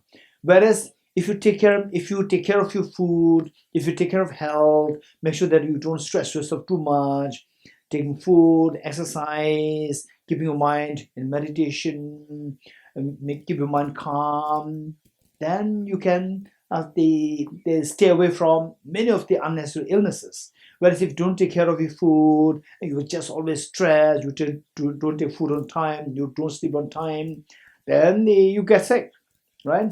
And then you say there is karma. Yes, it's karma. This is known as the uncertain karma. Effect of uncertain karma because of our lack of, because of our carelessness. Because of our carelessness. So that's the uncertain karma, weak karma, but which ripens because of our carelessness. So not studying and always hanging out with the games and then failing the exam is not because of the definite karma. You can blame the karma. It is your failure not to take care of your studies. Okay.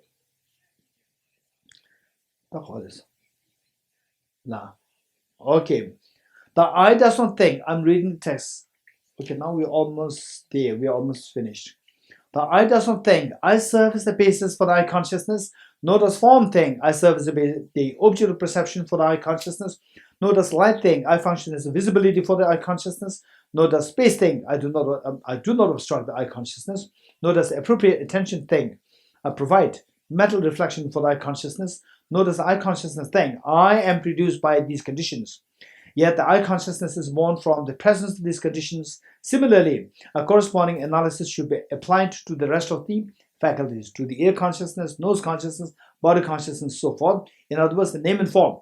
The name referring to the four aggregates: aggregate of feeling, discrimination, complex factors, and consciousness. In other words, aggregate of mind. Here, there is nothing whatsoever that transmigrates from this existence to the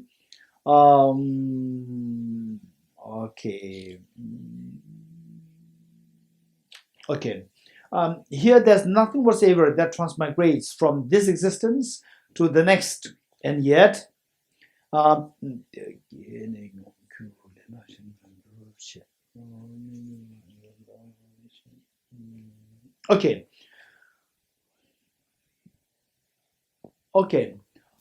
is what is known as the karma, how the karma operates. There are three divisions. There are so many ways of classifying the karma.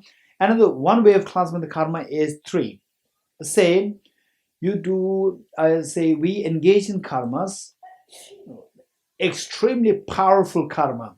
In other words, definite karma, and the say definite karma, and the result, because the karma is so powerful that you will reap the result in this very lifetime. Number one. Okay. The karma whose result will be experienced within the same life. Number one. Number two is karma whose results you will experience in the next life, immediate next life. And the karma whose results you will experience in the following life, meaning the next and any time in the future, following life. Then the fourth one, the uncertain karma. Okay, uncertain karma. So there are you can classify the karmas into the definite karma. You classify them into three alone, and then add to this the uncertain karma, which makes the classification karma into four. So this example of the eye consciousness given rise to by these factors, these are the example of the, according to the commentary by Acharya Kamalashil. Acharya Kamalashil is 8th century great Indian master who was invited to Tibet and who made a great contribution by teaching the text, what is known as the three versions of the meditation. Three versions of the meditation. The text. There are three like sections. Three versions, three sections of the meditation. And His Holiness teaches the second one, the middling stage of the meditation, very often. Okay, he's the author, Acharya Kamalashil. Okay, in his commentary, he said that these four karmas are to be related to with the four metaphors. The first one, eye consciousness, which we talked right now. Eye consciousness immediately given rise to by these factors when come together. Eye consciousness given rise to immediately. That is the this metaphor for the definite karma which ripens its result in this very lifetime. Okay, number two, here there's nothing whatsoever that transmigrates from this existence. This is the metaphor for the definite karma given rise to the result in the very next life. Number two. Okay, it reads, here there's nothing whatsoever that transmigrates from this existence to the next, and yet because there is no deficiency of requisite causes and conditions, the result of karma nonetheless manifests. It is like the appearance of the reflection of a face on the surface of a well-polished mirror. So okay, for example, say Dorji. Let's say that Dorji. So when he was young, now old. So there, this young one did not move. It is not like, for example, okay, say that.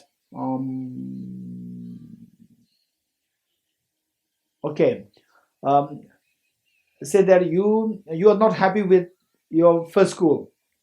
You request your parents to move to the second school, and you are moved to the second school. Why you're not happy with the first school was because your English teacher is not good. You don't like the English teacher. And in the second school, you're so happy now. Oh, now I'll have a new English teacher, right? And then English teacher also happened to be moved to the second school. You look at it, same teacher. You're getting it? The same teacher now. Okay, so this teacher moved. The same teacher actually moved. Whereas say whereas the Buddha is saying that it is not like this. Somebody moved from a youth to the old. No, by these factors all intact,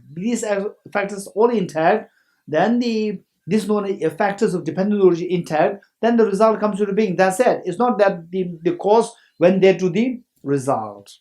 You're getting it? Okay. If we think about it, it's quite scary. I like to share something with you. It's quite scary. And if you feel this little bit of fear, in a way, it's good that you are understanding dependent origination. You are starting to understand dependent origination.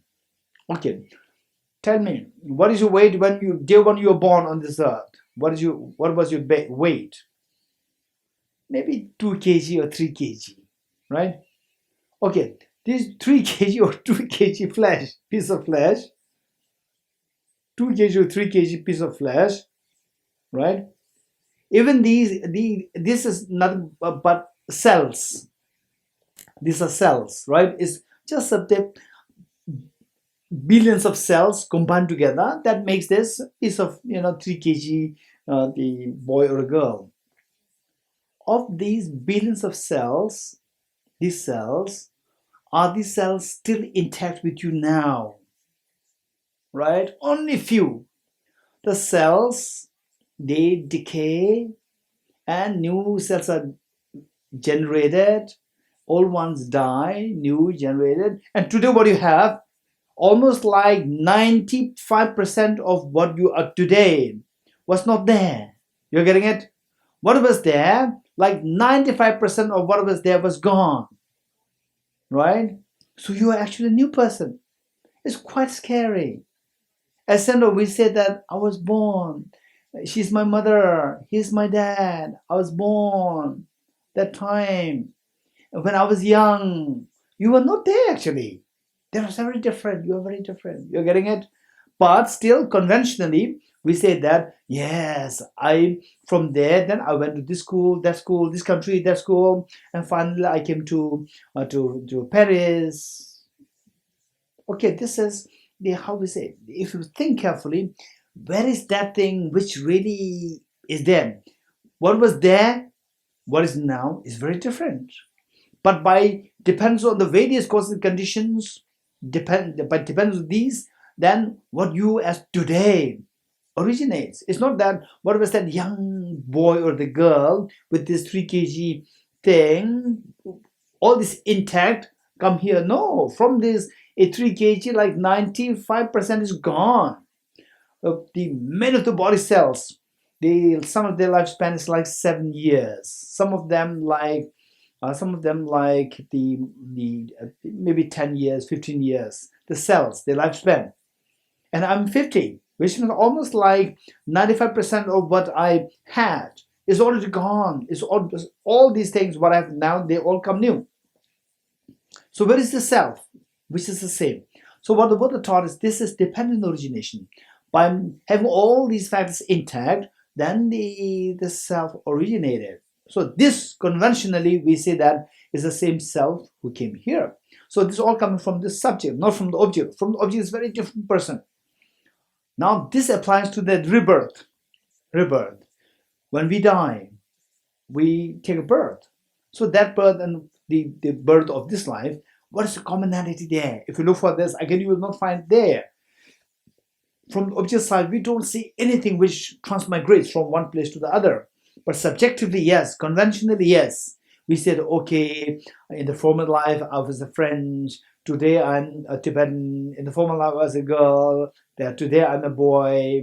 Okay, all these things happen on the conventional level. So on the conventional level, everything operates. Everything functions. On the subject, on the objective level, nothing is there. If you realize this, you'll be liberated. This is the key. You'll be liberated from all fears. You wake up. This is the meaning of you wake up from the sleep of ignorance. Okay. How is that? Okay, can't ask ya. The face has not shifted. Okay. When you look at the mirror, your face has not moved to the mirror there. The face has not shifted onto the surface of the mirror, but because there is no deficiency of requisite conscious causes and conditions, the face nonetheless appears there. Similarly, there's nobody at all. Okay, now this one is the next example. Example of the definite karma whose results will be ripened in the third life and after. Third life and after. The first life is today's your life, and the next life, and the next life and after. Okay, that's the third one. Similarly, there's nobody at all who transmigrates from here after death, and is born elsewhere. And yet, because there is no deficiency of requisite causes and conditions, the result of karma nonetheless manifests. It is like how the orb of the moon. Now look, distance is more. Distance is more, right? So this life, next life, next life, the distance in time is more. Likewise, the first, the sense power and sense consciousness, they are just very, very immediate. Then the next one is the mirror, and the face is little distance separated. Now the moon and the reflection of the moon is a huge distance. Similarly, there's nobody at all who transmigrates from here after death and is born elsewhere. And yet, because there's no deficiency of requisite causes conditions, the result of karma nonetheless manifests. It is like how the orb of the moon travels at a distance of 42,000 yojanas above earth, and yet its reflection nonetheless appears in small vessels filled with water. Right? The reflection and the moon, reflection of the moon and the moon, there's such a gap there. But when all these conditions are gathered, this reflection invariably arises. It's not that the moon has moved there. It's not that the moon moves from its position and enters the small vessels filled with water. Yet, because there is no deficiency of requisite causes and conditions, the orb of the moon nonetheless appears there. Okay, the next is uncertain karma. Likewise, that there is nobody at all who transmigrates from hereafter death and is born elsewhere, and yet because there is no deficiency of requisite cause and conditions, the result of karma nonetheless manifests. It is like how a fire ignites from the assemblage of its requisite causes and conditions. Okay, let's say the wood, and then let's say the what is that? The lighter matchstick or the lighter. Keep it there. When will they come together? When will they come together? It's up to the individual. I want the fire. Then I strike the matches and then burn it. The fire will come. If I don't touch it, it will remain like this. So this is the uncertain karma. Okay. Next, in the same way, call this and not when deficient of its requisite causes and conditions. In the same way, although things are devoid of ownership, ungraspable, space-like, and their nature is a mark of illusion, because there is no illusion, meaning that from the object there's nothing there. It's all coming from the subject. Because there is no deficiency of requisite causes and conditions, the seed of consciousness born of karma and afflictions will nonetheless produce the sprout of name and form, within whichever mother's womb one will take rebirth through. This is the conditional relation of inner dependent arising to be seen. Inner dependent arising, causal, and the conditional. So now the conditional is done. Here, inner dependent arising is to be seen in terms of 5 aspects. Which 5? Okay, this is easy, which we already did before. Which 5? As not permanent. Not permanent meaning that there's no permanent self there. As not discontinuous, but there's a continuum there. Okay, let's see. My question to you. Gallery. Okay, my question to all of you. Okay, my question to you is, okay, how many you have been? How many you had been a one-year-old girl or 1-year-old boy? Raise hands. How many you had been that? Yes, we all have been 1-year-old boy or girl at one time, right? Now you are in your 20s or 30s, 40s, 50s, 60s, 70s, whatever age you are now. So that 1-year-old child, and now you, let's say, are 40 years old. So these two, are these two one or different? Very quick, anybody quick, we don't have time. Okay, Venerable Jimbala. They are different. They're different? Okay. Jimbala says that these two are different. If these two are different, then they say the thief, somebody who stole things, and the thief who was arrested and imprisoned, are these two one or different? Who stole things and who is now imprisoned, are these two one or these two are different? Okay, they're different. Ritvi, these two are different one. Huh? Same, these two are same. Okay, Ritvi is smarter, Jimbala. Ritvi said these two are same. Yes, okay. If these two are different, then you have a problem. If these two are same, then you can at least solve the court case, litigation case. Litigation case, you said that, why you arrest me, right? I did not do anything. Yes, you did. You stole something, right? I did not steal that. That person who stole was 1 year younger than me. You are imprisoning this the person who is 1 year older than that person who stole things. We two are different. You're getting it? So it defies the conventionality of the court. You're getting it? So this is what the Ritvi said is correct. Yes, you did it. We arrested you because you did that in the past. You're getting it? You are the same person. Okay, this is convention. If it's the same, there's a problem. If it's the same, there's a problem, right? Because there's somebody who did something at a very young age, and now after about 50 years, 60 years, these are very different people, right? There's no one person really moving there. Okay, so conventionally, yes, it's the same person, but you objectively analyze, you don't see one person there. In other words, say in terms of the entity, it is not the same person moving everywhere. There's no permanent person there. But that person who's younger, that person who's older, there's a continuum there. There's a continuum. There's one continuum. One continuum is because of this one continuum that the person is put to litigation case, person is put to suit and put to arrest because of the same continuum. Okay, whereas say Mr. A did the wrong thing and Mr. B is arrested, then these things happen.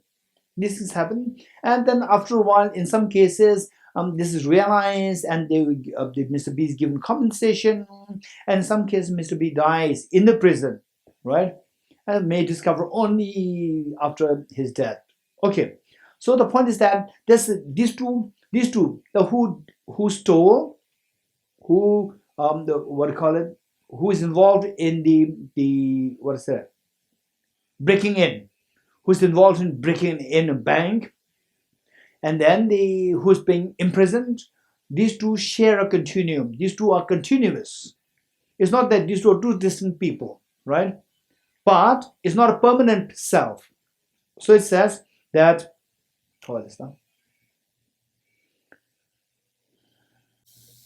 La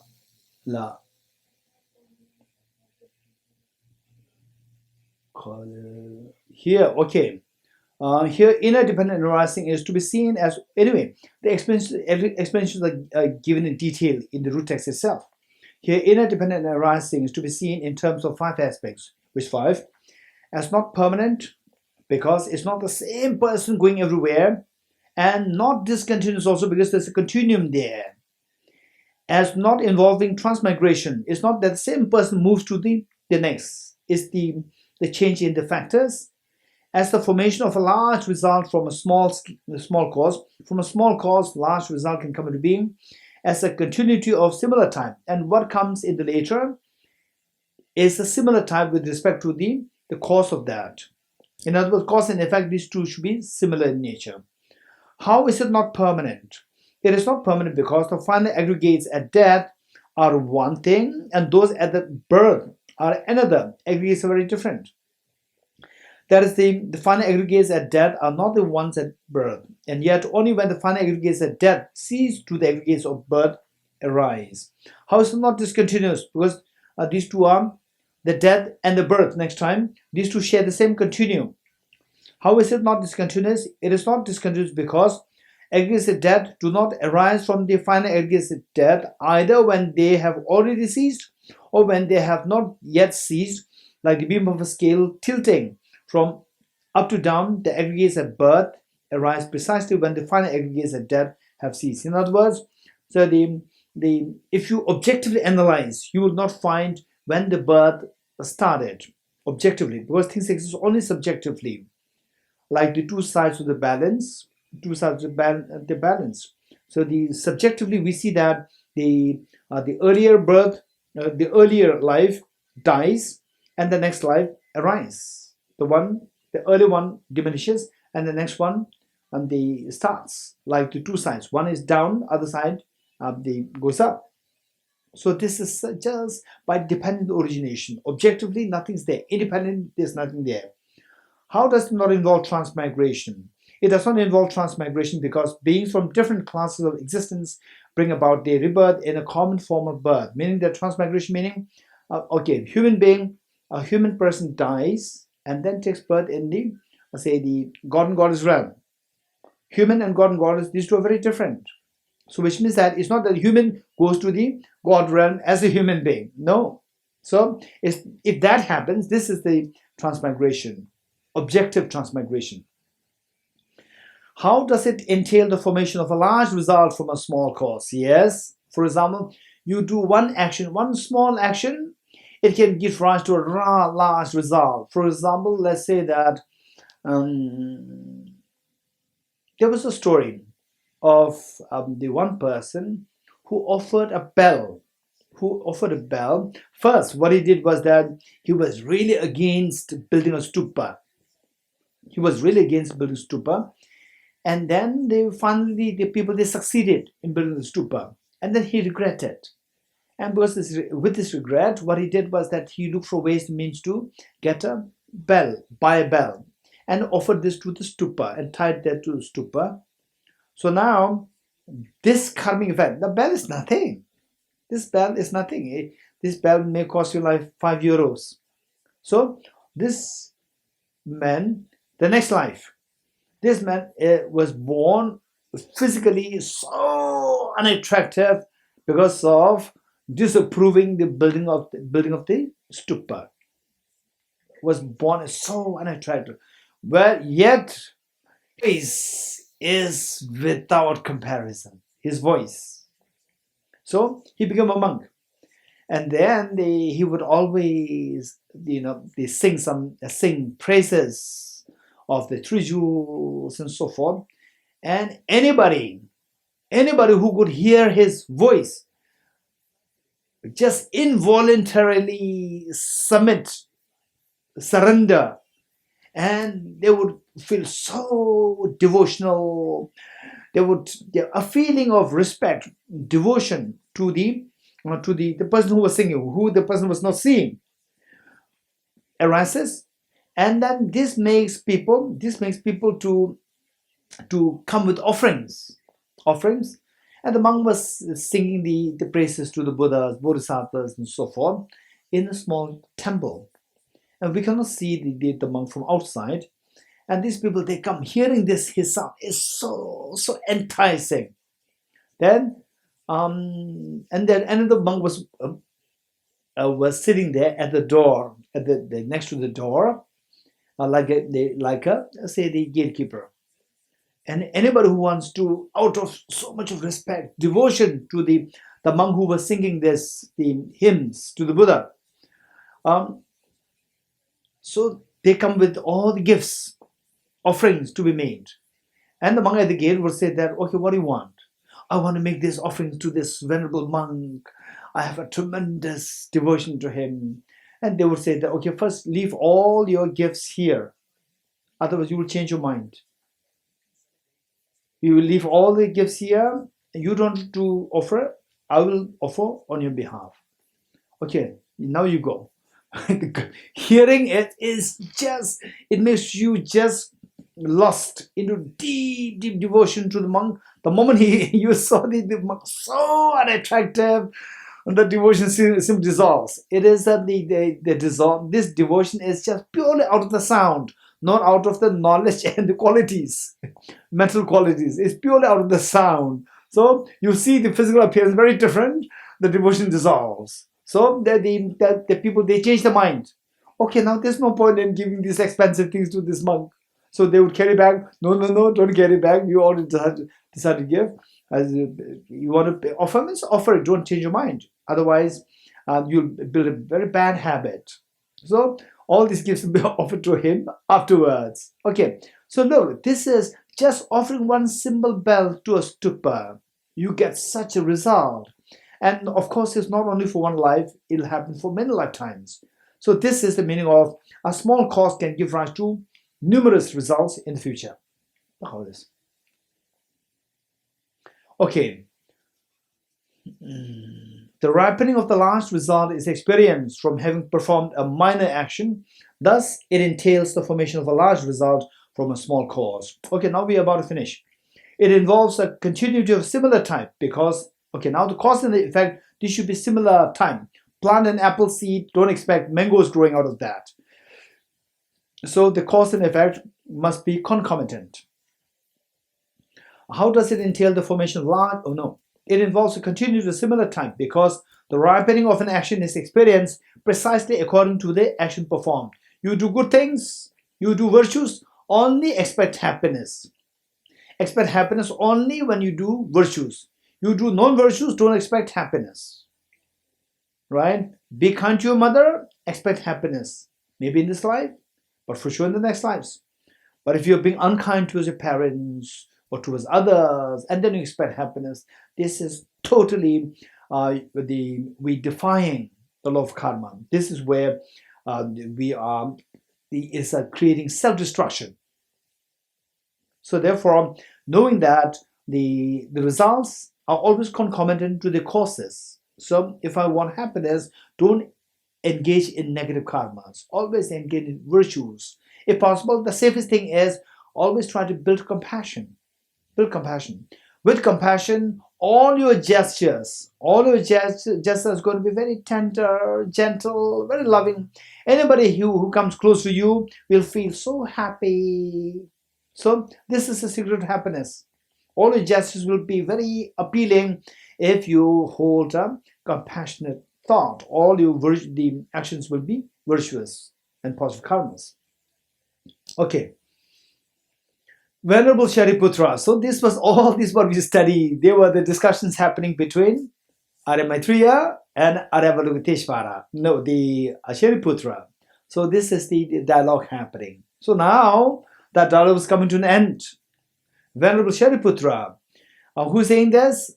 Arya Maitreya is saying this. Arya Maitreya tells Shariputra, Venerable Shariputra, whoever sees with perfect wisdom this dependent arising, which we studied thus far, perfectly taught by the Bhagavan or the Buddha, as it actually is, as always and forever, without life force, without a devoid of life force, true, unmistaken, unborn, not arisen, uncreated, uncompounded, unobstructed, imperceptible. This we already explained earlier.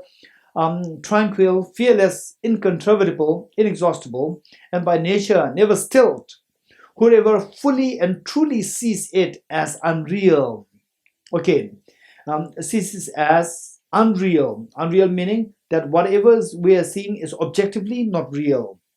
And vain. Vain meaning that it is like it's like a dream. And hollow. It is like the magical illusion. Unsubstantial.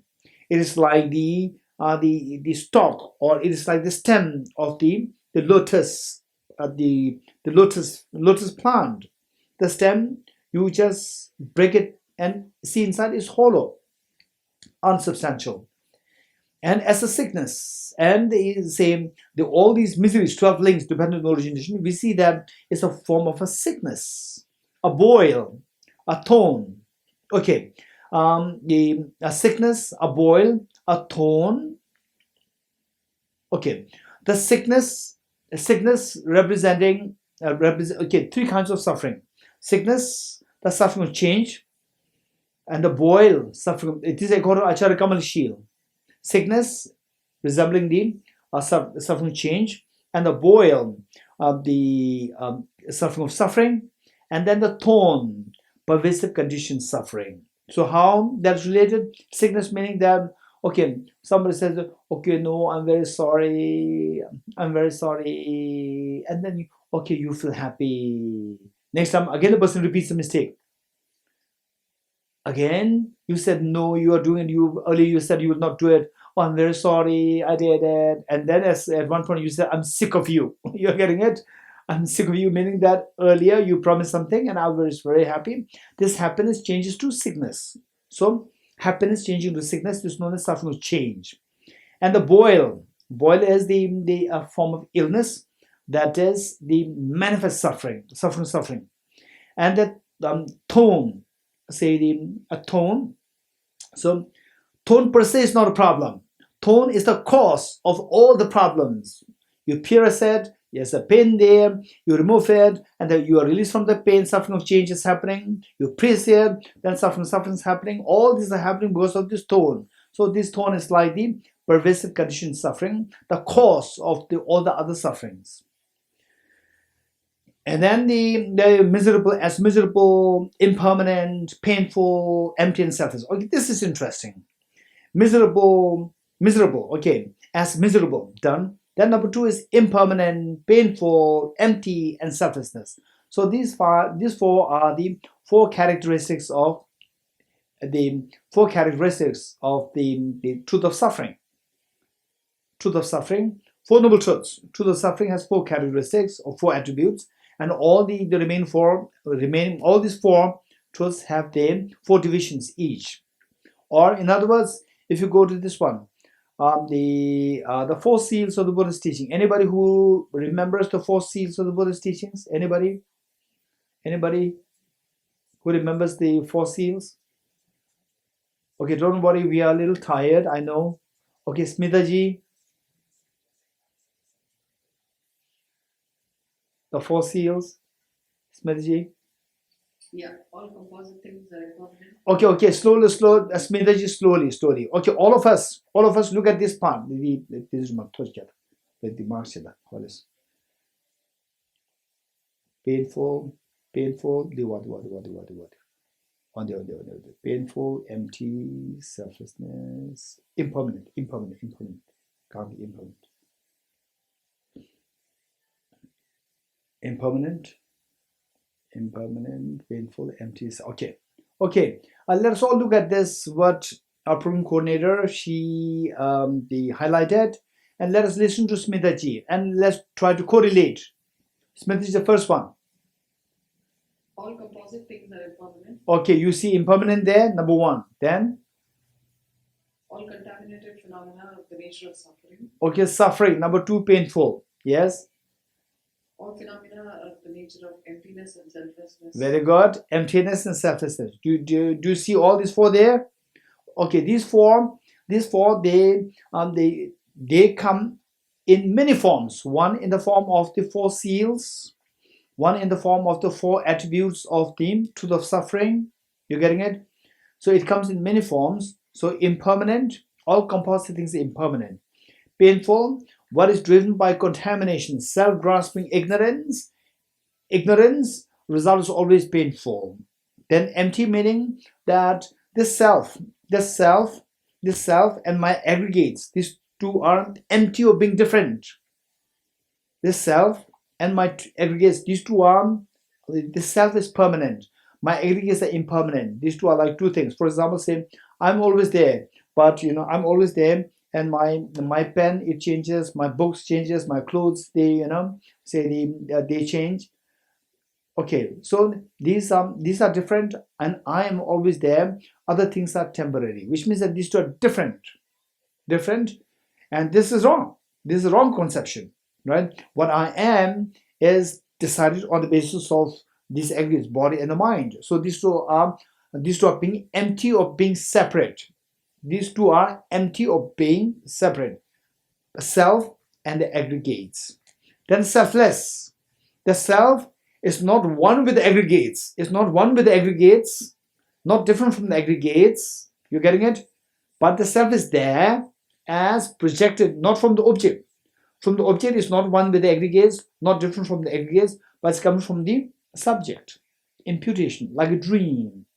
Okay, this is very important. Thank you, Smitaji.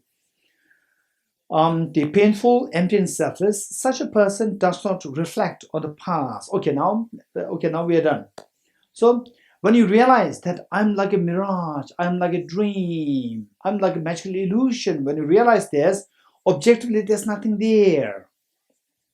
Objectively there's nothing there. You're getting it? Objectively, from the object, say this is the object and I'm the subject. From the object there's nothing there as this self, Dorji, or Smita, or Kyasan Yoga, or Anasofi. From the object, there's nothing there as object. I'm like a dream. You're getting it? I'm like a dream from the subject. When you realize this, then holding on to the self as so objective real, and then examine what was my past, what is my present, where will I go in the future. This analysis will not happen when you realize that I am like a dream, right? Within this dreamlike nature, you can analyze. Okay, this dreamlike Dorji came from where? This dreamlike Dorji were a seed. This dreamlike Dorji were, in other words, okay, how many you analyze? Okay, what am I going to do? Where will I get my lunch? Right? Okay, this one thought. Another question is, okay,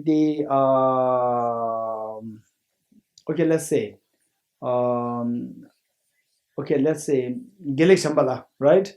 All of the rest of us, how many you think, oh, Gelik Shambhala, where is he going to get lunch? What will he do tomorrow? Right? Okay, how many you think of yourself? Or you think of Gelik Shambhala? How many you think of yourself? Raise hands. What lunch should I go? How should I pamper myself? Okay, it's about I all this stuff. You're getting it? So this means that We hold to the I as not like a dream, as so objectively real. This is what creates all the problem. You're getting it? So whereas when you realize that, like, okay, this self is like a dream, it's like a dream, then this obsession will stop. When the obsession stops, then all this unnecessary, say the involuntary pull and push stops. You will get the rest. This is the total rest, finding rest of your mind. Okay. Okay, with this, now we finish. Okay. It says, did I exist in the past or not? What was I in the past? How was I in the past? Nor does such a person reflect on the future thinking. Will I exist in the future or not? What will I be in the future? How will I be in the future? Nor does a person reflect on the present thinking. What is this? How is this? Being what? What will it become? Where does this being come from? Where will it go when transmigrating from here dead? Okay. Whichever dogmas, mendicants meaning the monastics, the monks and nuns, and the Brahmins referring to the lay people. Okay. In one sense, Brahmins is one caste, but Brahmin means the Tangsong, the Tamse, this word in Tibetan, Tamse Brahmin. So it has multiple connotations. One is that it refers to the lay audience, lay people, hold throughout the world. Whichever dogmas mendicants and Brahmins hold throughout the world, whether they okay, let's say we tend to have some belief. This is very strange. Belief in a very objective self, some kind of power, external agent there. World, whether they involve belief in a self, objective self. Okay, self is there. Don't say that Buddhism does not believe in self. Self is there. But here the self means objective self, independent self. There's no independent objective self. Self is there. Belief in a being, belief in a life force, belief in an objective person, belief in ceremonies or festivities, meaning that objective festivities and the festivities and ceremonies, expecting that this will remove our obstacles, this will bring auspiciousness and so forth. Such dogmas prone to agitation and dullness are all abandoned at the time when you realize everything is operating through dependent origination.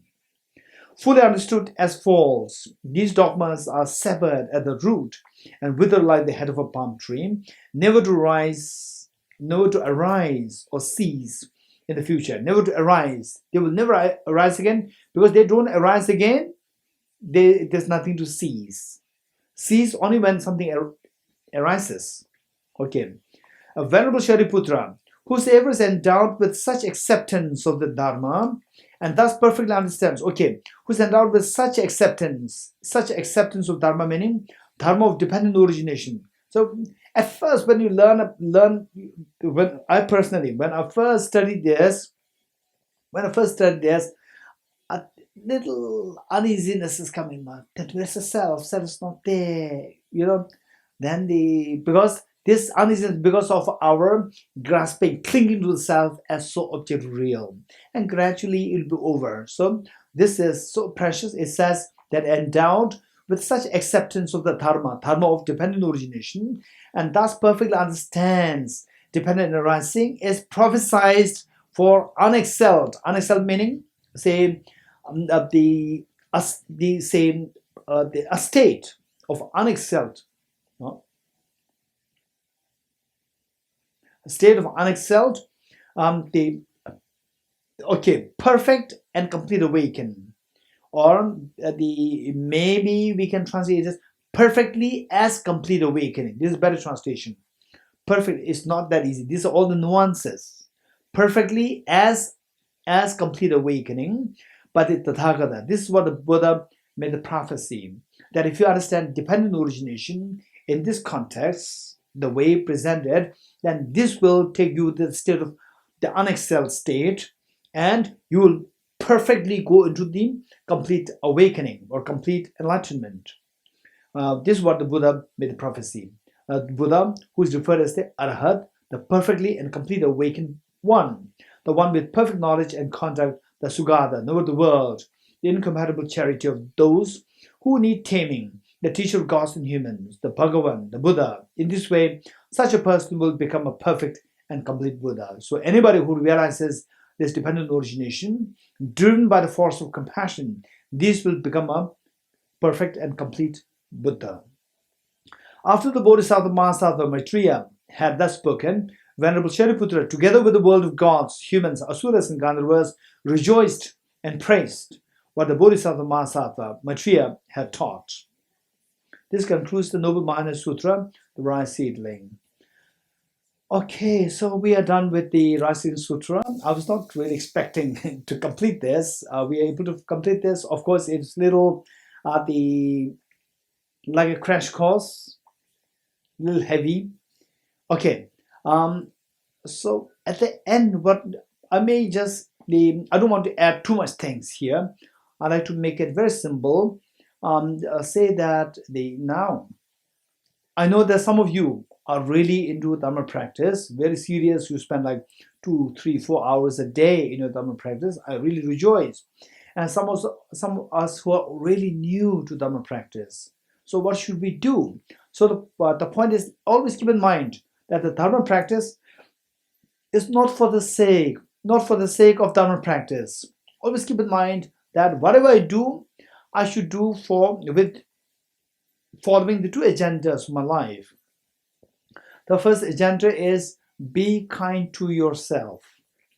Be kind to yourself, which means give yourself happiness and take yourself away from suffering. Take yourself away from suffering and be happy. This is number 1. Number 2, be wisely kind to yourself. Be wisely kind. The first one is be kind. But the second one is be wisely kind. Meaning that whatever you do, make sure that your actions actually take you towards happiness, not towards more miseries. You're getting it? That's very important. So as a part of that, now today is like this consensus among the scientists, among the social scientists, social activists, the medical scientists, and the teachers, the professors. Therefore, consensus coming that the peace of mind is the crucial. And the peace of mind we can create in 3 ways. Number 1 is just by single-pointed meditation. Single-pointed meditation, when you still the mind, that the mind does not waver. You know, I have to do this, I have to do that. What that person must think about me? Your mind is totally just going haywire. It's so disturbing, it's so tiring. So for that, just to control this, one is stilling the mind, just meditating on the breath. Just focus on the breath, just empty your mind for like 5 minutes. Just empty your mind and do it very consistent, this one. But this is not the ultimate solution. This is one part which is helpful. Then number 2 is change your cognitive thought process. Cognitive thought process and sharpen your intelligence to know things as dependent origination. This will give you a profound conviction and confidence. Confidence and conviction, which makes you fearless. Number 2. Number 3 is expand the circle of your love. Expand the circle of love. Right? Some people we talk about, okay, I'm to Dharma. So in Dharma, the Buddhism teaches about the detachment. I seems like too attached to my family, too attached to my mother, too attached to my children, so forth. Okay, no, that's not the idea. Don't be scared of loving your family members. Don't be scared. Buddhism does not say. Buddhism is advising you to expand this love. Don't crunch your love. Don't shrink your love. You're getting it? Don't shrink the love. The Buddha said the Buddha's teaching is grounded on compassion. Without love, how can you feel compassion? Expand this love. Don't just confine your love to your child, to your husband, to your wife. Right? Whatever love that you have, keep it and expand it Don't reduce it. Expand it. Right? Expand it. Only if you want to seek personal liberation. Only if you want to seek personal liberation. I want to be liberated, all others, I'm sorry. If this is your attitude, then shrink your love. Shrink. Right? Go for detachment. Whereas if you want to follow the bodhisattva path, where you will have the maximum benefit for yourself, you will have the maximum benefit to be rendered to all the beings. This is amazing. This is amazing. This is so, so precious. For that, don't shrink your love. Expand your love. Right? Love that you feel towards your husband, towards your wife, towards your children, towards your parents. Expand it towards your neighbors, towards your colleagues at the workplace, towards all the sentient beings, towards the animals, towards the plants, towards the trees, towards the animals. And then towards the animals, okay, then what about my non-veg food? Okay, reduce it. You're getting it? Reduce it. Reduce it. And slowly, slowly, stop it. Stop it. You'll feel that your compassion will grow much more the moment you turn towards vegetarianism. That's for sure. You're getting it? So these are things that we can think of. Now, for this, what should we actually do now on a daily basis? Number one, for the single point of meditation, the instruction which we did last time, just follow the instruction and do the single point of meditation, focus on the breath for like 5 minutes. 5 minutes every day. Every day. Then number two, for the dependent origination, recite the Ye Dharma mantra, which we recite every morning, all the 3 days. Om Ye Dharma Hetu Prabhava Hetum Desham Tathagato Hyavatat Desham Chayo Nirodha Evam Vadima Shramana Soha. Recite this mantra. Then for the expanding your love and affection, recite the stanza which we recited this morning. I go for refuge in the triple gem. I confess the negativities individually. I rejoice in the virtues of all the beings. I hold the precious Buddhahood in my heart. And I'm saying very fast, so you can listen to the recording once more. You're getting it? And then you can go back. You get the text. Text is also there. You can get the text as well. Okay, that thing. And then what? Now we have the single point of meditation. The wisdom is there, dependent origination. Compassion is there, the one stanza. And then the ground of the compassion is the renunciation. For the renunciation, one stanza. The 4 seals, which Smitaji set so beautifully. All compulsive things are impermanent. All contaminated things are suffering nature. Everything is of the nature of emptiness, selflessness, transcendent sorrows, nirvana. That's for renunciation as a ground to support the bodhicitta. Okay, then we should always be reminded of, right? Okay, so I learned this. Single point of meditation, renunciation, bodhicitta, dependent origination, the wisdom of dependent origination. I have these 4 things. So which means that I should be doing it always. I should be doing it. We need a reminder. What helps us remind? Recite the Heart Sutra mantra.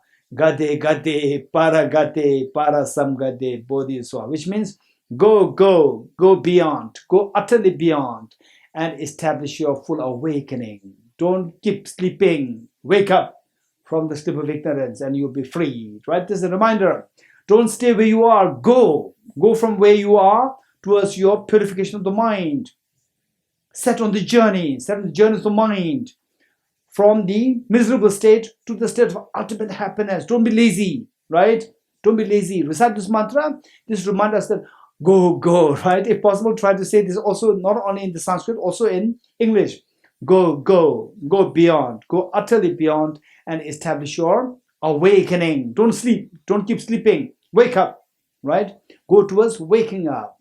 This should be the reminder. And then when you realize that sometimes you go to pubs, you go to nightclubs and so forth, and then you recite Gade, right? Gade. Oh no, I'm not going towards the waking up. I'm going to sleeping more. Right? This is not good. It's okay. I'm not doing justice to this mantra. Right? I'm not doing justice to Venerable Elizabeth. And I'm not doing justice to the Kalachakra Centre organizing this teaching. You're getting it?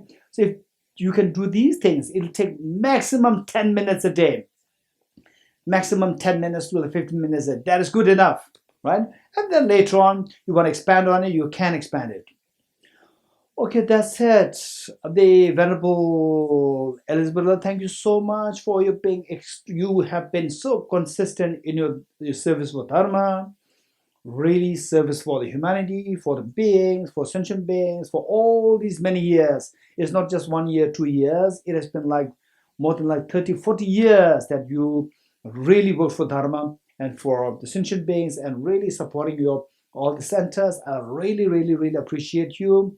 And thank you, Jimbala, for being so kindly, for this translation and for supporting, for you being like the great support to the people there, and also come to learn that Anna Sophie is like again a great support to Venerable Elizabeth. Thank you so much. And then Frank Hoyes, who did the translation yesterday, the part of the translation yesterday. Thank you so much.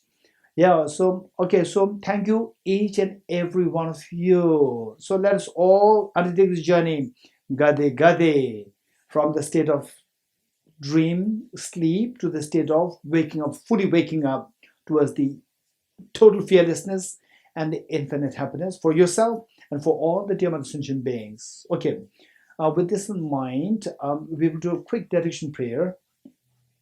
Quick dedication prayer. Oh. Okay. Okay, we'll do the quick dedication prayer. Let us pray that His Holiness the Dalai Lama, the true source of joy and happiness on this earth, that he lives long and that his wishes be fulfilled spontaneously.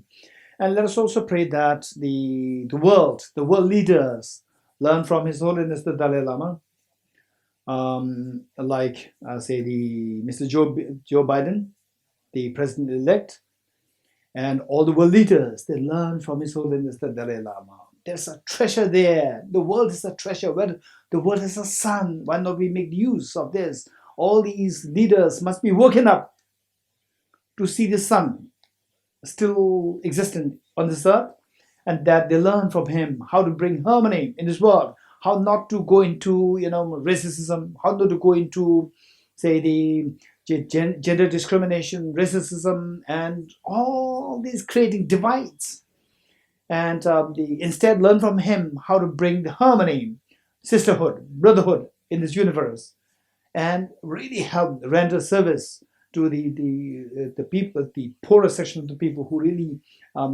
in need of these helps. So let us also pray that COVID-19 subsides as soon as possible by generating very effective, efficacious the vaccine for everybody, so that everybody will go back to normalcy. Where they can take a sigh of relief after all these the many months of being affected, their lives being affected by this COVID-19. And let us pray that the teaching on dependent origination, the teaching on the wisdom of emptiness, the teaching on the unconditional love of the bodhisattva flourish in the minds of all human sentient beings, present and the future. And let us also pray that all the learning centers of Ganden, Sera, Depom, the Monastic University of Sakya, Kakyu, Nyuma, Gedo, the monastic universities of Theravada tradition, the Chinese tradition, Tibetan Buddhism, they all thrive in the activities of study, reflection, meditation. Let us also pray that all the beautiful centers such as Kalachakra Centre, may they thrive in the activities of benefiting, inspiring the people into the Dharma, to make them, to create a sense of fearlessness and a sense of infinite happiness within themselves, their family members, and all the demon sentient beings. Okay, with this in mind, let us recite this month the prayers. In the land encircled by snow mountains, you are the source of all happiness and good. All powerful generous Tenzin Gyatso, please remain until samsara ends. Just as the brave Manjushri and Samatapatra true realize things as they are, also I dedicate all these merits in the best way that I might follow the perfect example. I dedicate all these rules of virtue with the dedication praised as the best by all the Buddhas who appeared in the three times, so that I might perform the noble bodhisattva's deeds. Chanjo semjo rembo che maya banam ke gyoro che ke boy nyai boy me baya kone kondo pevarai shoho. May the Supreme Bodhisattva, there is no rest in the rising grove, and may their wishes arisen, not diminish, but increase forevermore. As long as space remains, as long as sentient beings remain, until then, may I truly remain to dispel the miseries of the world. Due to the merits of these virtuous actions, may I quickly attain the state of Guru Buddha and lead all beings without exception into their enlightened state.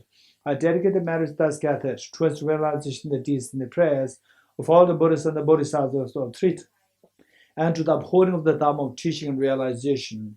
May I in all lives, through the force of this merit, never separate from the four wheels of the Mahana vehicle, and accomplish all the stages of the path, the renunciation, bodhicitta, pursuit in the two stages. With a wish to free all beings, I shall always go for refuge to the Buddha, Dharma, and Sangha until I reach full enlightenment. May the poor find wealth, those weak with sorrow find joy, and may the fallen find new hope, constant happiness, and prosperity. May all who are sick and ill quickly be freed from the illness, and may every disease in the world never occur again. May the frightened cease to be afraid, and those bound be freed. May the powerless find power, and may people think of benefiting one another. By the merits that they accumulated, may every single being abandon all forms of wrongdoing and perpetually engage in virtue. May they never be parted from the mind of bodhicitta, and may they always be engaged in the bodhisattva's contact. May they be cared for by the Buddhas and relinquish the actions of devils. May no living creature ever suffer, commit wrong, or evil fall ill. May no one be afraid or belittled, or their minds ever be depressed. May all the pains of living creatures ripen solely upon myself, and through the might of the Bodhisattva Sangha, may all beings experience happiness. Having dispelled all inner and outer obstacles and downfalls, such as poverty, despair, oppression, cruelty, epidemics, and natural disasters due to environmental degradation, may all beings forever enjoy the glory of peace and happiness. Inspired by wisdom and compassion, today in the Buddha's presence, I generate the mind of full awakening for the benefit of all sentient beings. I go for refuge to the Triple Gem. I confess the negativities individually. I rejoice in the virtues of all the beings. I hold the precious Buddhahood in my heart.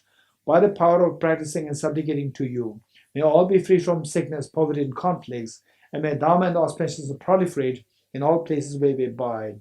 The path of union and emptiness compassion is loosely explained by the pretended Buddha, Dharma, and the beings of the land of snows.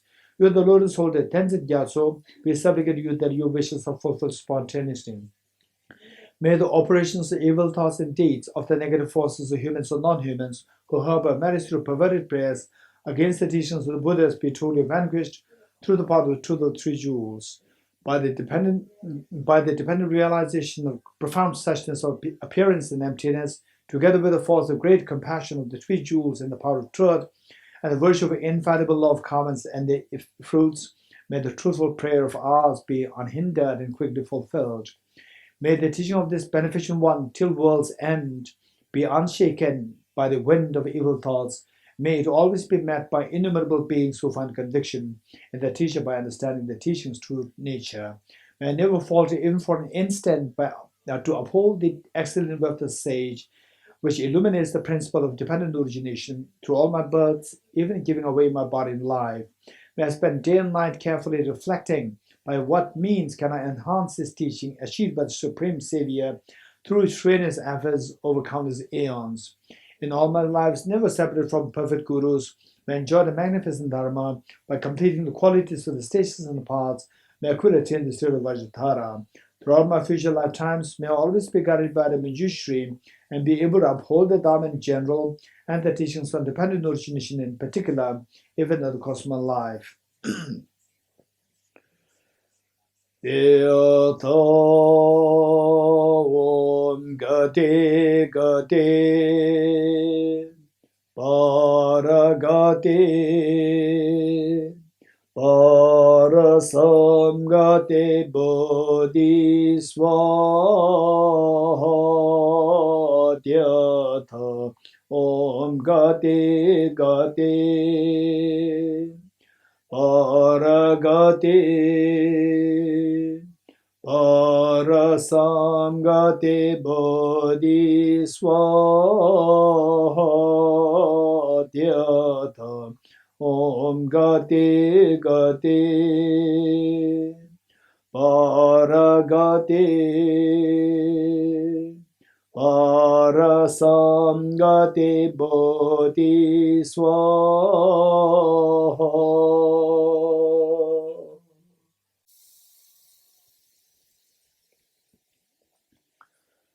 Okay, thank you.